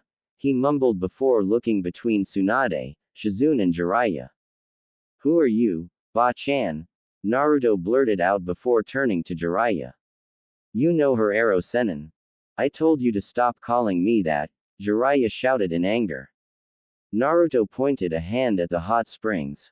When you are perving around, I will call you Ero Sennin, not Jiraiya-sensei, Naruto pointed out humorlessly. Tsunade and Shizune gaped at the blonde in shock. The grown spiky hair, and the 2 bangs framing his face from underneath the Hittite, she could have sworn it was Minato, if not for the whisker marks and the boy's age. Naruto? Tsunade asked in shock as the boy looked at her cautiously. How do you know me? He asked, narrowing his eyes. Jiraiya gave her an eye message, telling that he would handle it. Naruto, she didn't knew that you were alive until we talked now. Somebody had sent a letter from Konoha saying that you were dead, Jiraiya explained, making Naruto frown. Okay. You want to add something, Ero Sennin? Naruto asked, making Jiraiya shake his head in exasperation. Lying was no use to Naruto. Yeah, she is your maternal aunt and your godmother too, Jiraiya added, making Naruto's jaw clench, but receded his anger. Why didn't she try to hope that I could be alive? Or return to Konoha? Isn't that her village? The village for which her grandfather, her granduncle and countless other shinobi sacrificed their lives to protect? Naruto asked coldly, making Jiraiya and Tsunade wince. You know that I wasn't safe if I traveled with you. What was her problem then? Tsunade said nothing, rather she wasn't in a position to say anything at that. Naruto had perfectly asked the question one after the other, not giving her a chance to even utter an excuse. She closed her eyes, trying to stop the tears from falling down. If I were you, who has lost all of their family, I would still come to check in Konoha to check if the letter was true. And many people could have been saved with your medical prowess when the Kyuubi attacked. Ka-chan could have been saved, if you weren't cowering away trying to hide from reality, he added, making the blonde woman flinch at the accusation. Naruto? Jiraiya hissed in anger. Naruto gave an emotionless stare to Jiraiya. You know I am telling the truth. You said that Ka-chan's wound was about 2 Fuma shuriken in breadth because she had been only pierced by the frame of the Kyuubi's nail. I had got a smaller wound from a kunai once, but an experienced Iryo nin healed it. Maybe the Kyuubi's chakra helped too. But with her medical prowess and Ka-chan's Uzumaki blood, she would have been weak, but would have lived, Naruto said coldly, making Jiraiya look downcast, knowing that the boy was right. I am sorry, Tsunade stammered out, making Naruto frown. What's done is done. I am not trying to accuse you of anything, just pointing out that Ka-chan would be alive if you weren't squandering around with the sacrifices Shodime Jii-chan and Nadime Jii-chan made, Naruto responded, making Tsunade glare at him furiously. What do you mean by squandering their sacrifices? She asked furiously. Jiraiya looked at Naruto with worry, knowing that boy had been pushing his limits with Tsunade. Do you think that all those shinobi who died in the 3 wars, died of their own will? Everybody wants to live, but they died with a smile, because they knew that they were protecting Konoha. They died with the peace that their families would remain safe, even if it meant dying for them. It is said that Nadime Jii-chan died acting as a decoy to help Sandame Jii-chan's team get away. Because he trusted Ji-chan to take care of the village, and his family. He knew that even if he died, Sandame Jii-chan would keep the village and you safe. For me, all of them gave their lives trying to achieve peace. But in Jiraiya Sensei's book, he said that the alliance which we make are temporary. Nobody knows how true peace can be attained. I want the hidden villages to have true peace between them, and not go at each other's throat at the drop of a hat. A war brings misery to both sides, and we forget that trying to prove that one is right. That's why I want to become the Hokage, Naruto said passionately. The three adults looked at him with wide eyes. The three seeing visages of the people they knew. Jiraiya shook his head with an exasperated smile, while Tsunade staggered back in shock. She was quiet for a few moments, as Naruto, Jiraiya and Shizune looked at her expectantly for an answer.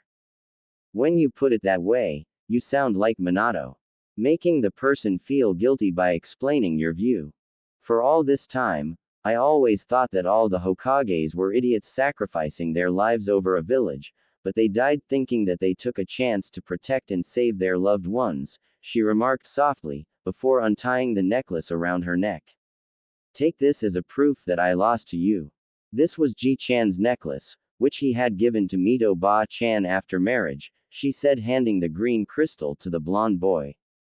As soon as the crystal touched Naruto's palm, his eyes flew open, realizing what the crystal was. This has a seal on it, he blurted out, shocking the three adults. Tsunade and Jiraiya asked in shock. It's quite unique. It uses the property of the crystal. Though I am not sure for what, Naruto answered before frowning. This feels like it's absorbing chakra if I pump my chakra into it, he added before tapping it with a finger, making an array of seals appeared at its equator. What did you do? Jiraiya asked in confusion. Naruto looked up after wearing the necklace. Just put a chakra seal on it. My chakra would bounce off it, while it would absorb other chakras, Naruto replied nonchalantly, making Tsunade gape in shock. That's high-level fuinjutsu. I assure you Jiraiya can barely do the same. And did you just imprint the seal with your chakra? Tsunade asked as Jiraiya's grinned widely. Tsunade Hime, if I were to rank him now in a bingo book, I would rank him as an A-rank shinobi with flea on sight below B rank. And you finally pulled off where you were stuck. So how did you do it? Jiraiya asked eagerly. Naruto craned his sideways, before shrugging. I am not sure. I just imagined my chakra taking the shape of the seal, he answered, making Jiraiya fall flat on his face. Even Minato had said the exact same words. How am I supposed to complete level 8 book like this? Jiraiya screamed. By understanding it yourself, Tsunade remarked dryly. So why are you traveling around with this pervert? She asked Naruto. Well, he agreed to teach me for the Chunin finals next week, after Kakashi-sensei dumped me for Sasuke. So, we hit the road when Ero Sennin suggested that it would be fun traveling and training, Naruto answered with excitement. It was actually fun. Didn't I tell you to stop calling me that? Jiraiya asked in anger. Naruto coughed in his hand. Because you are peeping at a hot spring again. Gathering writing material for the filth which should be burned because throwing it into trash would defile the garbage, Naruto responded, making Tsunade snort in laughter while Jiraiya looked at him dumbfoundedly. Minato had said the same when he had read the first page of his first issue, Tsunade stated, making Jiraiya look depressed. You don't understand. My books are an art, he said loudly. Filth, Naruto remarked. Smut, Shizune added. Badly written smut, Tsunade corrected before realizing her slip. Ha, I knew it. You read my bow. Jiraiya stopped, seeing Tsunade looing over him with glinting eyes. Say one word more, and I will pummel you, Tsunade warned as Naruto, Jiraiya and Shizune nodded fearfully. So, how did Sensei allow you to take him for a trip in between Chunin exams? Jiraiya's eyes lit up with amusement. I made Naruto write a vague note, making it look like he has been bribed and gotten kidnapped. This isn't funny, Jiraiya, Tsunade scolded. Hey, at least I pointed out a flaw in Konoha's security. And also, I escaped because I blurted out about Minato to Naruto.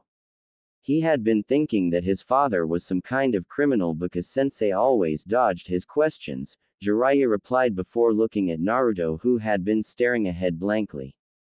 Hey, Naruto, what's going on? He asked with a frown. Naruto looked at him blankly, before a smirk rose up his face.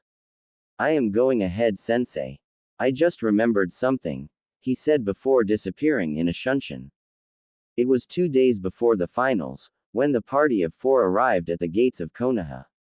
Jiraiya glanced at Tsunade, inspecting her reaction. How does it feel to be back again, Tsunade Haim? Jiraiya asked. Tsunade looked at him with a raised brow. What do you want me to feel? I just feel happy to be home, Tsunade replied, before turning to Naruto. Boy, I can't wait to see their reactions after seeing you, she remarked heartily. The month in which they had been away, Jiraiya and later Tsunade had fixed his diet, limiting his ramen to a minimum. The change had made him grow a whole inch and a half, as well as had set his hair exactly like his father. Jiraiya had once made Naruto change into a gray jacket and dark brown pants, imitating Minato from his Genin days. Right now, he looked like a younger version of Minato in his early Chunin or late Genin days, just with his whisker marks. Jiraiya and Tsunade maintained a poker face as they stopped at the gate checkpoint. The two garnered the attention of the conversing guards, scowling at them for their negligence. Jiraiya-sama, Tsunade-sama, are you here for the Chunin exam finals? Azumo asked eagerly. The two laughed heartily at the question. Nah, I am returning back with my apprentice, Tsunade replied, making the two Chunins openly gape and nod. The two looked at Jiraiya, knowing that man rarely visited Konoha without work. I am just here for the finals. After all, my apprentice is participating too, Jiraiya responded, jerking a thumb in the blonde boy's direction. Azumo, I am seeing a ghost, Kotetsu murmured, spotting the Jinchuriki. Me too, Kotetsu, the Chunin replied, before realization dawned on him. It's not the Yondaime. It's Naruto, he exclaimed as Kotetsu spotted the whiskers hidden by blonde bangs. It's almost like Naruto is, Azumo trailed off, seeing the smug faces of the two Sannin. He is Yondaime-sama's son, isn't he? I assume you wouldn't say this to anyone, Jiraiya warned with a serene smile on his face as the two Chunins nodded quickly. You should talk to Hokage-sama. He thinks that Naruto was kidnapped, Kotetsu responded, making Jiraiya laugh loudly. I wrote that note purposely for that matter. Do you think Naruto can be concise to the point? Jiraiya asked rhetorically. Hey, I can, Sensei. It's not my fault that I get carried away while writing things, Naruto retorted. I have some work to do, so I am going ahead and preparing for my matches. Jiraiya frowned at him. He knew that Naruto had been hiding something for the past week, but the blonde had been adamant. You can't rig the stadium before the match, Jiraiya exclaimed. I can, if we bend the rules perfectly, Naruto shouted before disappearing around a corner, thankful that very less people were awake to spot his similarities with his father's face carved on the mountain face. Quickly navigating where Hiruzen had shown him an impartial weapons shop, he paused outside and took a deep breath. Opening the door, he was surprised to see Tenten alongside the shop owner, the latter drinking coffee, Naruto realized with his chakra-enhanced senses. The shop owner, Tachibana Higurashi, spat out his coffee, spotting Naruto in the doorway of his shop. Tenten dodged the hot coffee, before glaring at her father. Why would you that? She asked in shock, before seeing that her father was gazing someone in the doorway of their shop. She turned her head, raising a brow at the boy's changed appearance. MMI Minato, Tachibana cried out in shock. Naruto gestured to keep his voice low. I am not Minato, Tachibana-san, Naruto replied as realization dawned on him. You are Naruto, the father-daughter pair spoke up together. Where did you disappear for a month? We thought you had been kidnapped, Tenten asked with a frown. You worried all of us. Naruto scratched the back of his head in embarrassment. Sorry about that, Yano. I was training on the road with Jiraiya-sensei, Naruto apologized. Tachibana smirked. Leave it to Jiraiya-sama to up and disappear suddenly. Only that person can come and go from Konoha without a trace if he wants, Tachibana remarked as Tenten gaped. You were taught by Jiraiya of the Sannin? Tenten asked in shock as Naruto nodded. He is a great sensei, Yano. Unless he becomes Ero Sennin, Naruto responded. Tachibana barked a hearty laugh at that. That's an apt name for Jiraiya-sama. Though assuming your appearance, you know about your father? Tachibana asked with a smile as Naruto nodded. Yeah, that why actually I am here, Yano. I need custom kunais. Naruto started but was cut off when Tachibana slammed his hands on the counter making Tenten yelp in shock. What's the seal you want on it? The older male asked eagerly in excitement, before realizing what he was doing.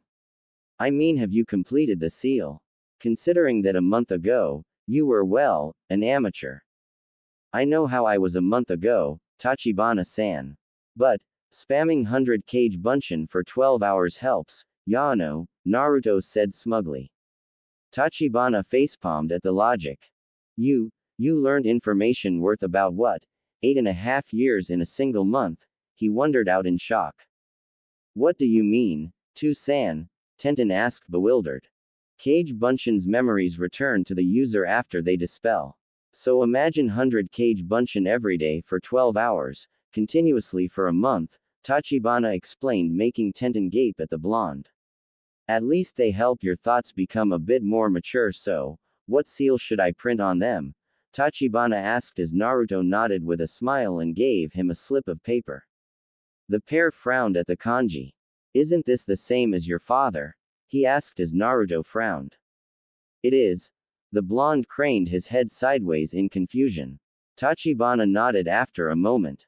I don't know that much about seals, but making kunais for your father, I know a lot about these specific space-time seals, he remarked before pointing to a specific stroke in the third kanji.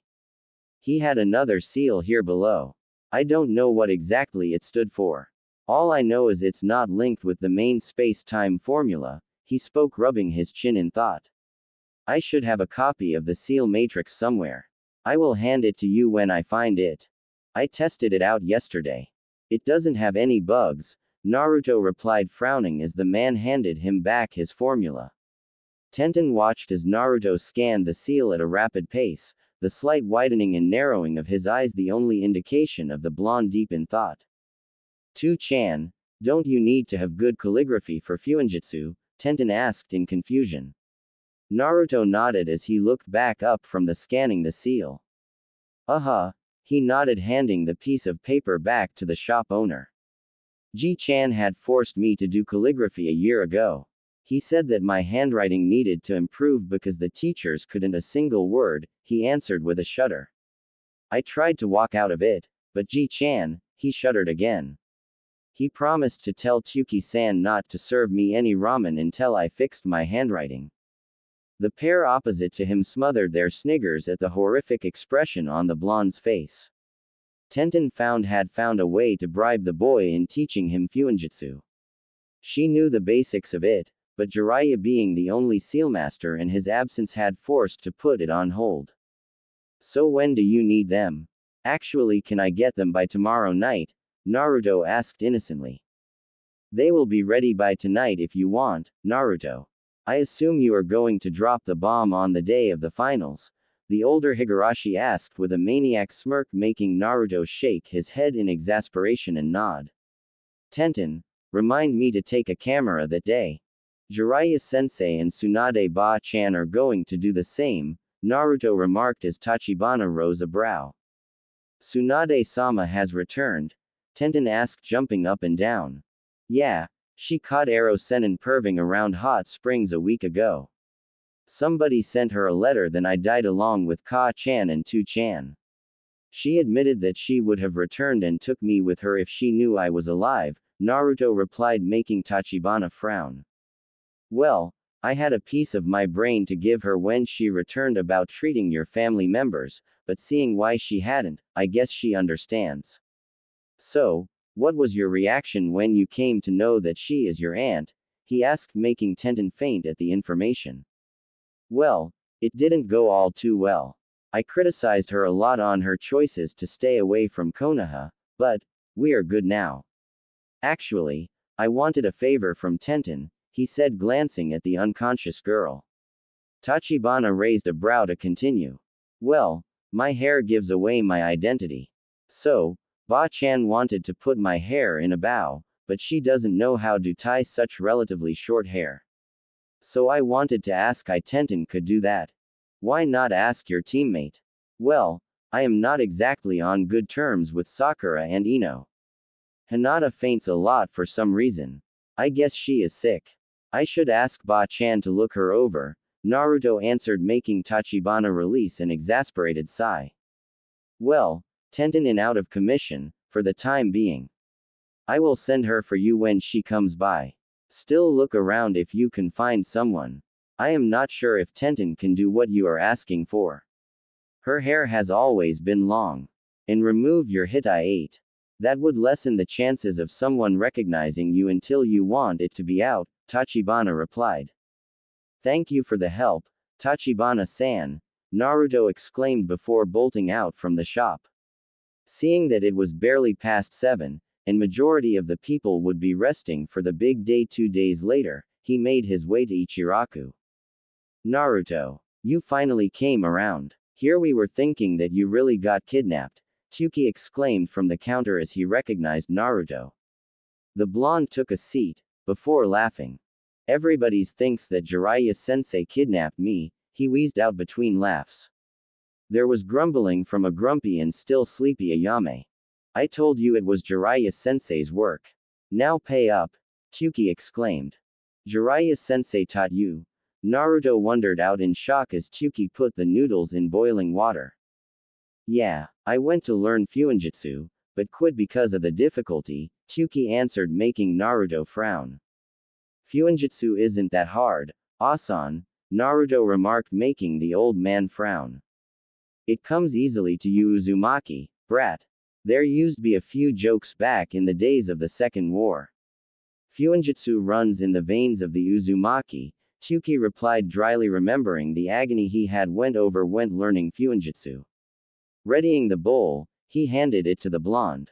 Sensei had mentioned that, Naruto muttered before taking a bite from his ramen. It feels good to eat from here again, he remarked before wolfing down his bowl. He smiled widely at the clean bowl, before giving the money to Tuki. Only a single bowl? Tuki asked as Naruto shuddered. Tsunade Ba-chan would beat me into a pulp. She allows only a single ramen bowl a day, Naruto answered. Seeing no reaction on Tsunade's mention, he assumed that he had spotted her earlier. One salty ramen, a female voice sounded from Naruto's right. He rose a brow recognizing the girl, before his eyes lit up in happiness. You have short hair, he suddenly exclaimed, making the girl glare at him. The girl threateningly held her war fan over her shoulder. What's that supposed to mean? She asked in a low voice. Naruto shook his head rapidly in denial. I didn't mean anything bad. It's just that Ba-chan does not know to tie up short hair like mine, and the only girl I can think of asking for help is sleeping.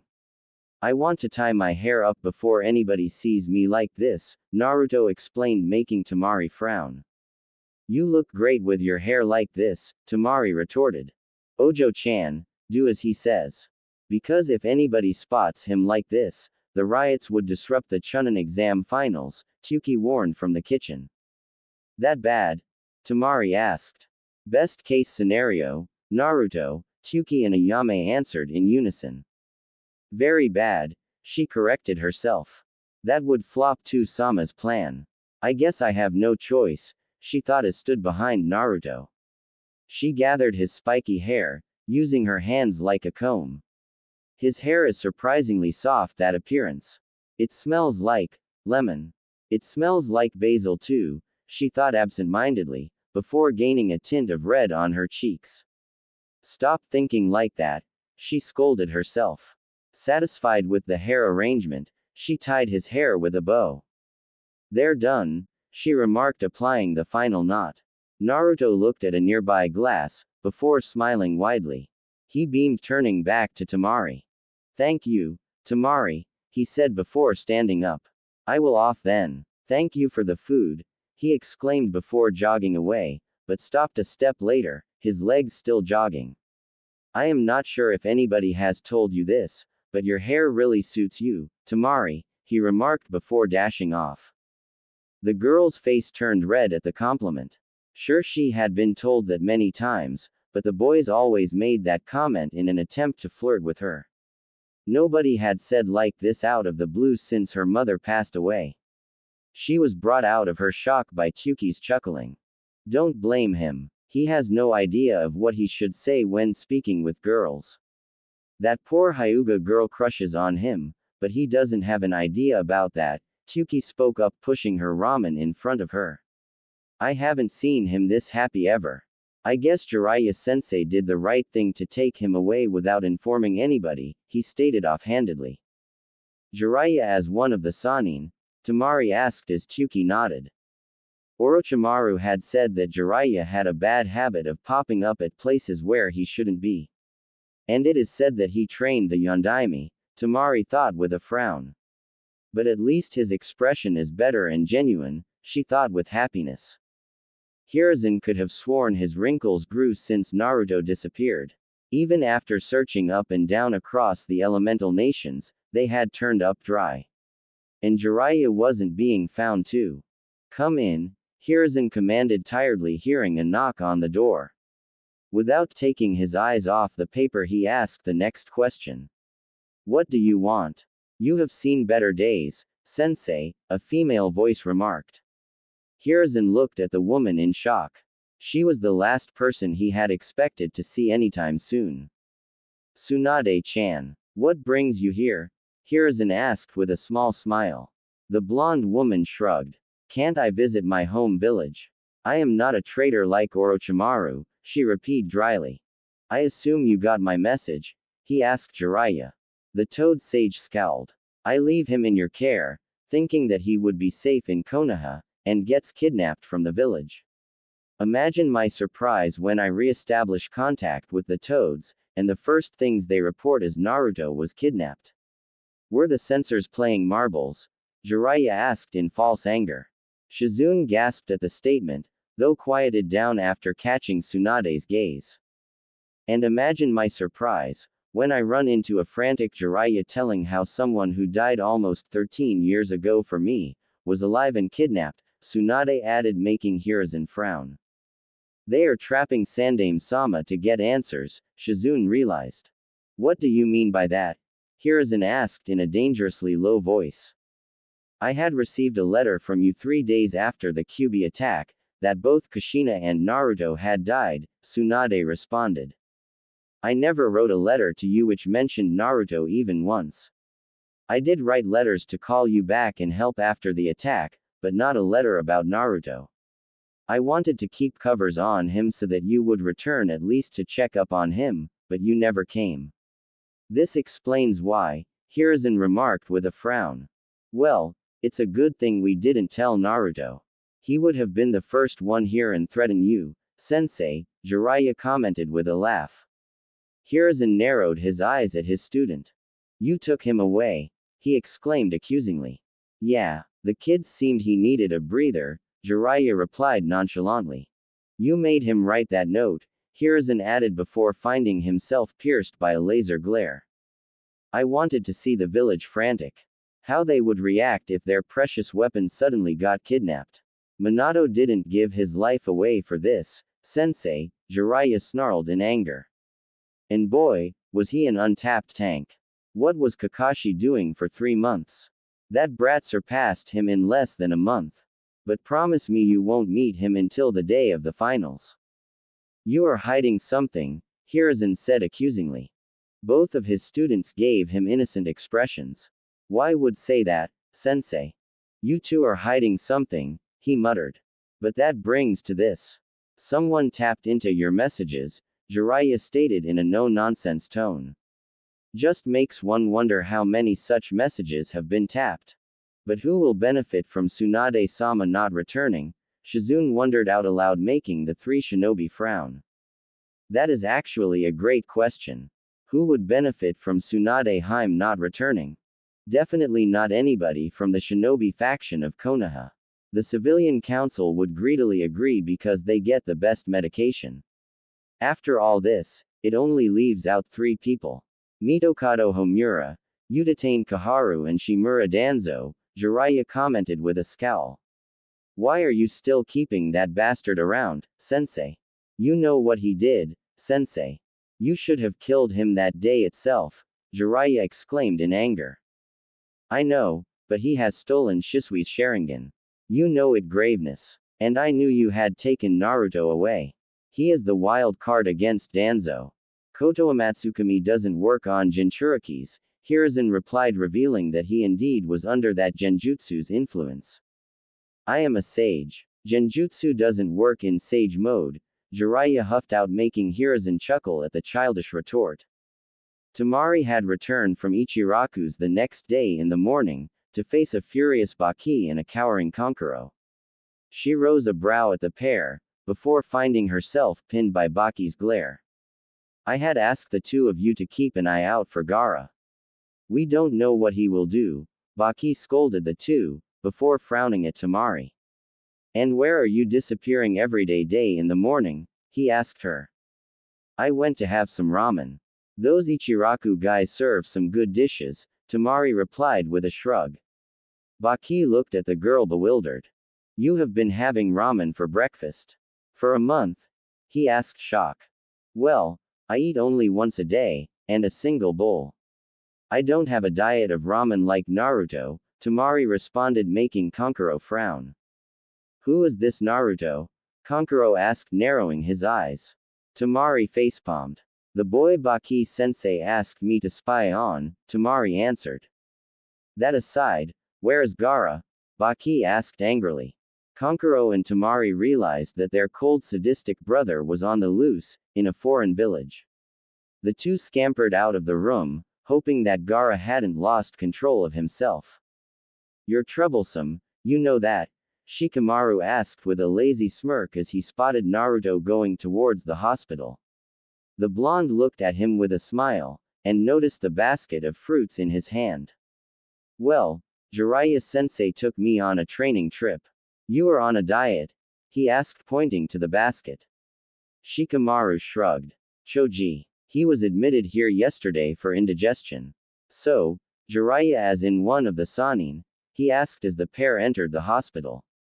Yeah, Godfather, Naruto replied, making the pineapple-haired boy shake his head in exasperation. In which room is Rock Lee being taken care of? He asked the receptionist. The woman looked in confusion at the two pineapple-haired kids, one blonde while the other raven. A quick lookover on the blonde one made her realize who the boy was. It's great to see you back again, Naruto-kun. Where had you disappeared for a month? And your friend, Lee, is in room 324, the receptionist answered with a small smile. Naruto nodded before dragging Shikamaru with him. You didn't have to pull away from her like that, Shikamaru reprimanded. Naruto scowled back at him. I don't trust her. She has stopped me many times from entering the hospital from getting treated, Naruto retorted, making Shikamaru wince, knowing exactly why. They stopped in front of the room, spotting Sakura come with a bunch of flowers. The duo of boys assumed that it was for Lee. Naruto waved his hand to garner Sakura's attention. Hey Sakura, are you here to check on Lee? Naruto questioned with a smile. The other two noted the omission of the chan honorific. Sakura wasn't sure what to say about Naruto's changed appearance. She had to admit he looked great in the Konoha standard uniform, burnt orange flak jacket, and his hair tied up like Shikamaru's. Hi, she sounded it like a question, not sure how to greet a boy who had suddenly upped and disappeared for a month. I am not pulverizing you, because we are in a hospital, Baka. Don't make us worry like that again. Naruto smiled widely at the threat, before pushing open the door. I was with Jiraiya-sensei, Naruto replied, making Sakura exactly wonder who Jiraiya was. Definitely not Jiraiya of the Sannin, because someone like him wouldn't take in an idiot like Naruto, but someone like her Sasuke-kun. Sakura quickly changed the flowers, and stood opposite to Naruto and Shikamaru across Lee's bed.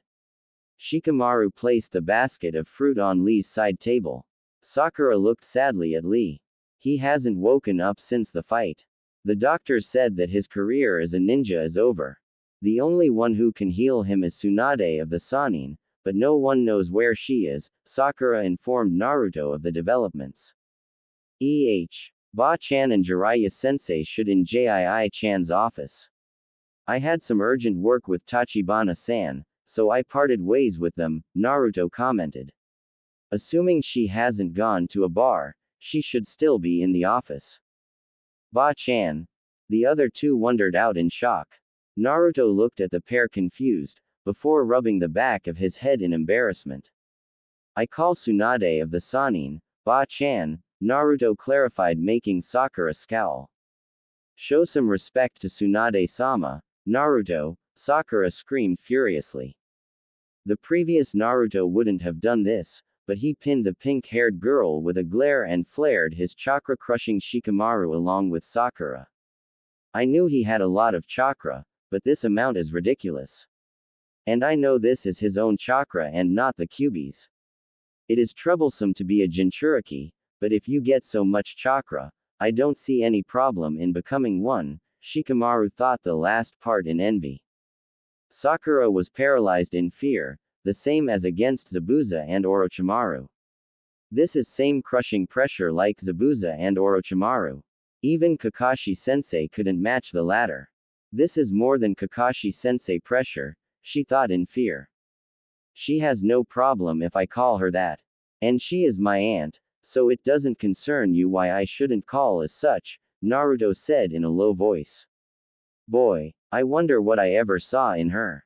I guess Jiraiya-sensei and Ba-chan helped me realize this without saying out aloud. I'm sorry, she squeaked in fear as Naruto's pressure lifted. Shikamaru whacked the blonde in the head. Watch your troublesome chakra, you idiot. Even I was getting crushed under it, Shikamaru reprimanded the blonde. Naruto got an embarrassment blush. Sorry, Naruto laughed out while rubbing the back of his head. Suddenly, Naruto gazed at the window behind Sakura. You can come out, Yano. I can sense your bloodlust, Gaara, he said calmly, shocking the duo with him. Soon enough, sand flooded in the room, Gaara standing over Lee beside Sakura. Before the other three could comprehend, Naruto had brought Sakura over to his and Shikamaru's side. Sakura, bring some Jonin here. Go, he instructed the pink-haired girl. She instantly bolted out of the room in fear. Shikamaru instantly paralyzed Gaara in his shadow possession jutsu, but wasn't quickly enough to stop his sand from encircling Lee's vital points. What are you doing here, Gaara? Naruto asked in a threatening voice. What were you trying to do to bushy brows? I was trying to kill him, Gaara replied emotionlessly. Shikamaru looked in shock at the redhead's audacity. How can be so calm when saying that? How can he be so calm when paralyzed with shadow possession jutsu? Shikamaru thought between fear and shock. Why would you try something like that? You beat him in a match, right? Do you some personal grudge against him? It's nothing like that. I just wanted to kill him, that's it, Gaara responded. I can sense a biju inside him. It's that same kind of hatred which I feel from the Kyuubi, but this has glee and deviousness mixed into it. Oi, why am I able to sense emotions? I can feel Shikamaru's fear, Gaara's own coldness, as well as Sakura's fear downstairs, Naruto thought in shock. How can you say something so selfish, you bastard? Why are you so selfish? You had a lousy upbringing, didn't you? Shikamaru asked in shock. This guy is giving me chills. If you get in my way, I'll kill both too, Gaara threatened emotionlessly. Naruto held his hands up in surrender, shocking Shikamaru. You are free to try that, you bastard, he retorted with a wide smirk. Oi, Naruto, Shikamaru exclaimed in shock. Let's try with a bluff. You may be strong in competition to him, but we can keep with you. We didn't show our true strength in the preliminaries. I'll tell you again. I will kill you if you get in my way, Gaara ignored their words. You are just one, we have three, Shikamaru remarked, making Naruto frown. We are two, Shika, he corrected his friend. Plus one fox inside your stomach. That guy should at least pay you rent, Shikamaru replied, making Naruto freeze. How do you know? Naruto asked, completely forgetting about Gaara. If one has enough brains, you can figure it out. Now leave that. We need to deal with this guy here, Naruto, Shikamaru responded. The fox, even I have a monster sealed inside me. The sand spirit Shukaku was sealed within me before I was born. I took the life of a woman whom you call mother as soon as I was born. I kill to prove my existence and become the strongest shinobi. Well, the Kyuubi is said to be strongest one out there. Also, I don't think he messes with Naruto's head like Shukaku, Shikamaru commented. You know, Gaara, you should really go back. You have the finals tomorrow. You don't want to be stranded in the middle of nowhere, do you? Naruto asked calmly. I don't know my strength right now, but I can tell for sure. You won't kill bushy brows under my watch. The only one who has been able to subdue me is my father. Even his assassins after me were easily killed, Gaara commented. Naruto let a single chuckle loose. Your father is a certified crackhead. Well, both of us had bijus sealed inside by our fathers, so we are the same there. But, my father is far different than yours. I don't know much about him, only what Jiraiya sensei and Ba-chan told me. But, even if he isn't there, I know that he loved me till his last breath, Naruto stated before sighing. Well, you should be going now, he muttered before disappearing in an orange flash. Gaara stiffened, feeling cold steel at his throat. I don't want to kill you. But I won't hesitate if you threaten my friends, Naruto continued. It's a good thing that Shikamaru kept talking to Gaara and distracted him. My seal wouldn't have reached him if he had spotted it. Shikamaru narrowed his eyes. Right now, it wasn't Shunshin. It's like he just teleported there. I didn't see him anywhere in between, he thought as he watched cautiously on how things would play out. What was that speed? He was standing in front of me and came behind me in an instant. It wasn't speed like that, boys, Gaara thought in fear, a gulp causing the kunai to almost nick his skin. Boys, the finals are tomorrow. There's no need to be in such a hurry, Guy remarked from the doorway, maintaining a calm face at Naruto's position. Lee couldn't get in with his speed, so how is Naruto holding a kunai to his throat? Guy thought in shock. Sakura shared the same thought. Gaara looked at his odds. He could kill the girl, the pineapple-haired raven head, and the boy in coma. He wasn't sure about the sensei, and the boy holding the kunai to his throat. He slowly walked to the doorway, his eyes having a mad glint. I will kill you all with fail. Just wait, he stated before going out of the room. Naruto needed to talk with Jiraiya and Hiruzen. The cage was an idiot, and he wanted to knock some sense into that bastard. Shikamaru and Naruto had walked together all day long.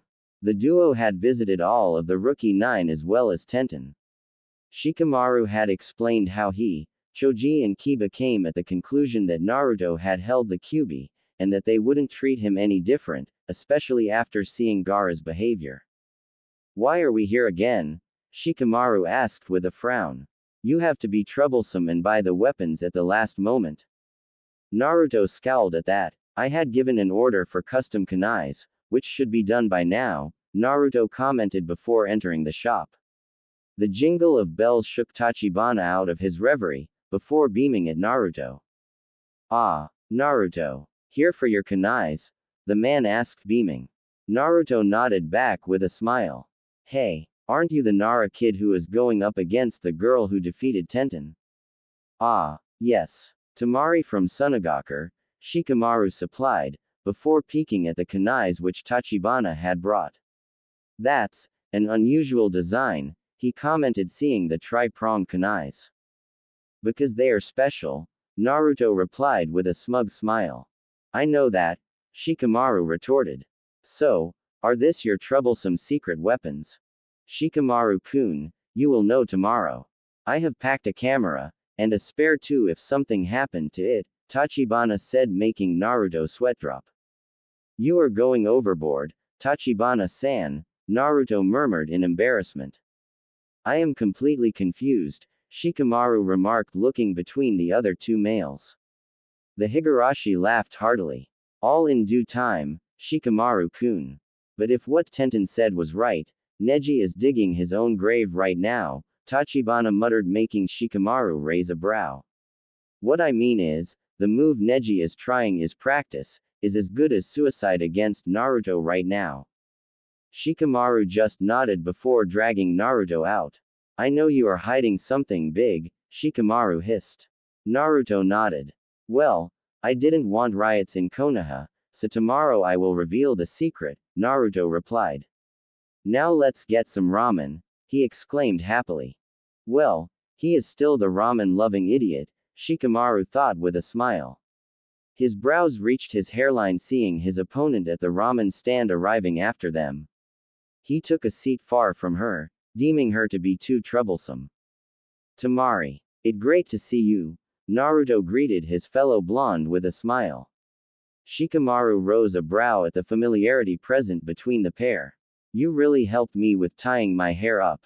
Shikamaru spit out his ramen in shock. He coughed a bit before Ayame gave him some water.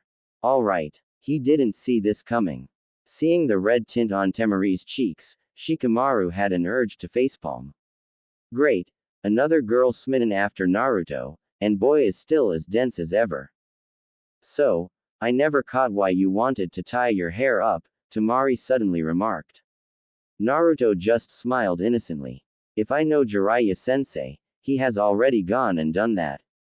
You will come to know tomorrow during the finals, Naruto replied, making Tamari frown. She huffed, before eating her freshly served ramen. His face then turned serious. Tamari, you are Gaara's elder sister, right? Naruto asked as Tamari nodded, not happy where this was going. Your father is a crackhead nut job, you know that. Shikamaru this time choked on the water at Naruto's audacity, Tamari too gaping at the blonde. What's that supposed to mean? Tamari asked in shock. Well, Shika and I had a little altercation with Gaara and you had a kunai at Gaara's neck, Shikamaru butted in. And Gaara was about to kill Lee. Tamari felt like smacking her head on the table at her brother's idiocy. Yeah, as I said, a little altercation. Is your father on some high to send assassins after his own son? Naruto asked with a scowl. Shikamaru could swear that Naruto would get himself killed because of his audacity. Trash talking is one thing, but insulting on one face, you had to have guts. Tamari for the first time, actually pondered on that. Though she had to commend the blonde's audacity to actually tell such about her father in front of her. Who knows? Tamari replied. Naruto nodded as if it was nothing out of the ordinary. Shikamaru seriously doubted the sanity of the blondes beside him. Troublesome blondes, he muttered under his breath, making Ayame snigger from across him. He rose a brow as Naruto laid out a scroll on the table, before unsealing some tags from a storage seal, out of the many seals on that scroll. Shikamaru decided he didn't want to know what they exactly held. Ever. Naruto handed those tags to Tamari, with a smile. These are chakra suppression tags, meant to work against Biju chakra. They can suppress up to 4 tails of chakra, Naruto remarked. And can you pass a message to whoever sealed Shukaku into Gaara? Naruto asked as Tamari examined the tags. The kanji of suppress was written in the middle, with symbols all around. The girl nodded, actually looking forward to the insults her fellow blonde would come up with. Tell that world-renowned idiot, you can't seal a bijou inside a freaking extra-large storage seal. Everybody looked at him in shock at the statement. What do you mean by that? Shikamaru asked as Tamari nodded in agreement. Well, when I had a kunai to Gaara's throat, I actually seeped my chakra around to check what the actual hell was up with the seal, Naruto confessed, making Tamari send him a comical look. Don't you act. I know that you know about the fox. I am able to sense emotions, but only a little bit. The ones I can distinguish are fear, bloodlust and hatred, Naruto remarked as Tamari nodded. Well, the only Jinchuriki I ever knew was Gaara, and you know how he is, Tamari said in a sad tone. I thought that all of the Biju made their hosts into bloodthirsty monsters. Naruto snorted. That must be Shukaku. The Kyuubi, when I talked to it on Jiraiya sensei's advice, was only rambling about how he would kill me after he breaks out. Well, I know the chances are less, because my Hake Fuin has a key, and it's with the toads. So, when I checked Gaara's seal, it was just an extra-large storage seal made by combining 3 normal storage seals at specific intervals in his chakra system. The seal should only be anchored to one point. Mine in my belly's tenketsu. Gaara's is at a tenketsu of his belly, as well as his heart and below the back of his neck. No wonder Shukaku has been manipulating directly connected to his nerves, and having 3 anchor points, Naruto explained as everybody dumbly nodded. Tsuki understood the seal part, but not the tenketsu. So, in simple words, the one who did the seal was an amateur, Shikamaru asked as Naruto and Tsuki nodded. Tamari rose a brow at the blonde's breakdown of the seal. If it was true, she was going to have some words with Chio. Thank you, Tamari said with a bow, tears visible around the edges of her eyes. I did nothing. After tomorrow's finals, you go to Jiraiya sensei. He will surely design a seal that will suit Gaara and Shukaku, Naruto replied. Tamari gave a small nod. Everybody in Konoha is so warm-hearted. The Hokage, a Jinchuriki who has suffered as bad as Gaara, but still haven't lost hope. Would Gaara have turned out different, if Tusama was more better of a father to him? Tamari thought distantly. She looked at the blonde, who was waving his hand in front of her face. What? She snapped in a harsh tone, before wincing at how she sounded. Sorry. It's nothing. I asked you 3 times about what you wanted to become, Yano. Like some cage, or so, Naruto said, cocking his head sideways. Cute. Tamari thought absent-mindedly. Well, I have never thought about it, because my father is the cage, and I have been always hailed as a prodigy in battle fan handling, Tamari replied, before averting her face and eating her own dish to hide her blush. What made me think he was cute? I mean he did. Alright, something is definitely wrong with me. Yeah, you did some number on Tenten in the preliminaries. Well, it's a good thing that I have friend in Suna higher circle. After I become the Hokage, I will at least know someone with whom I can trying to bring real peace in the elemental nations, Naruto remarked, making Tamari frown. Real peace? What do you mean by that? Tamari asked as she pushed back her finish bowl. Well, Jiraiya sensei says that the alliance we have right now are just for namesake. Every village is itching to declare war on a drop of a hat. Peace cannot be achieved if we just keep doubting each other. I want to become the Hokage to bring peace to the elemental nations. I can say that there are selfish intentions behind it, because I don't want any kid to go through what Gaara and I have experienced. Even for the Bijus. For years, I had thought of Konoha as a prison until I met Iruka sensei. I hated being caged. Why can't the Bijus hate us for imprisoning them? If there is peace, no Jinchurikis will be created, and the Bijus will be free. It's a win-win for everybody, Naruto said passionately. Tamari and Ayame were unsure what to say, while Tsuki gave a proud smile. Shikamaru chuckled before laughing loudly. You know Naruto, I have never admitted this to anyone, but for some reason, you make me follow you. It's troublesome to know that I have to work hard in the next few years. I want to be there to help you when the time comes, Shikamaru stated with a wide smile. Seriously, you are troublesome. Who are these people really? They just want to coexist in peace. Orochimaru told us that Konoha's shinobi are just a bunch of idiots, and I agree with him. They are idiots who work hard just for the sake of maintain peace, Tamari thought bewildered. Will you change your goals tomorrow? Or will you still strive for peace knowing that one of your friends has betrayed you? Just don't die tomorrow, Uzumaki Naruto.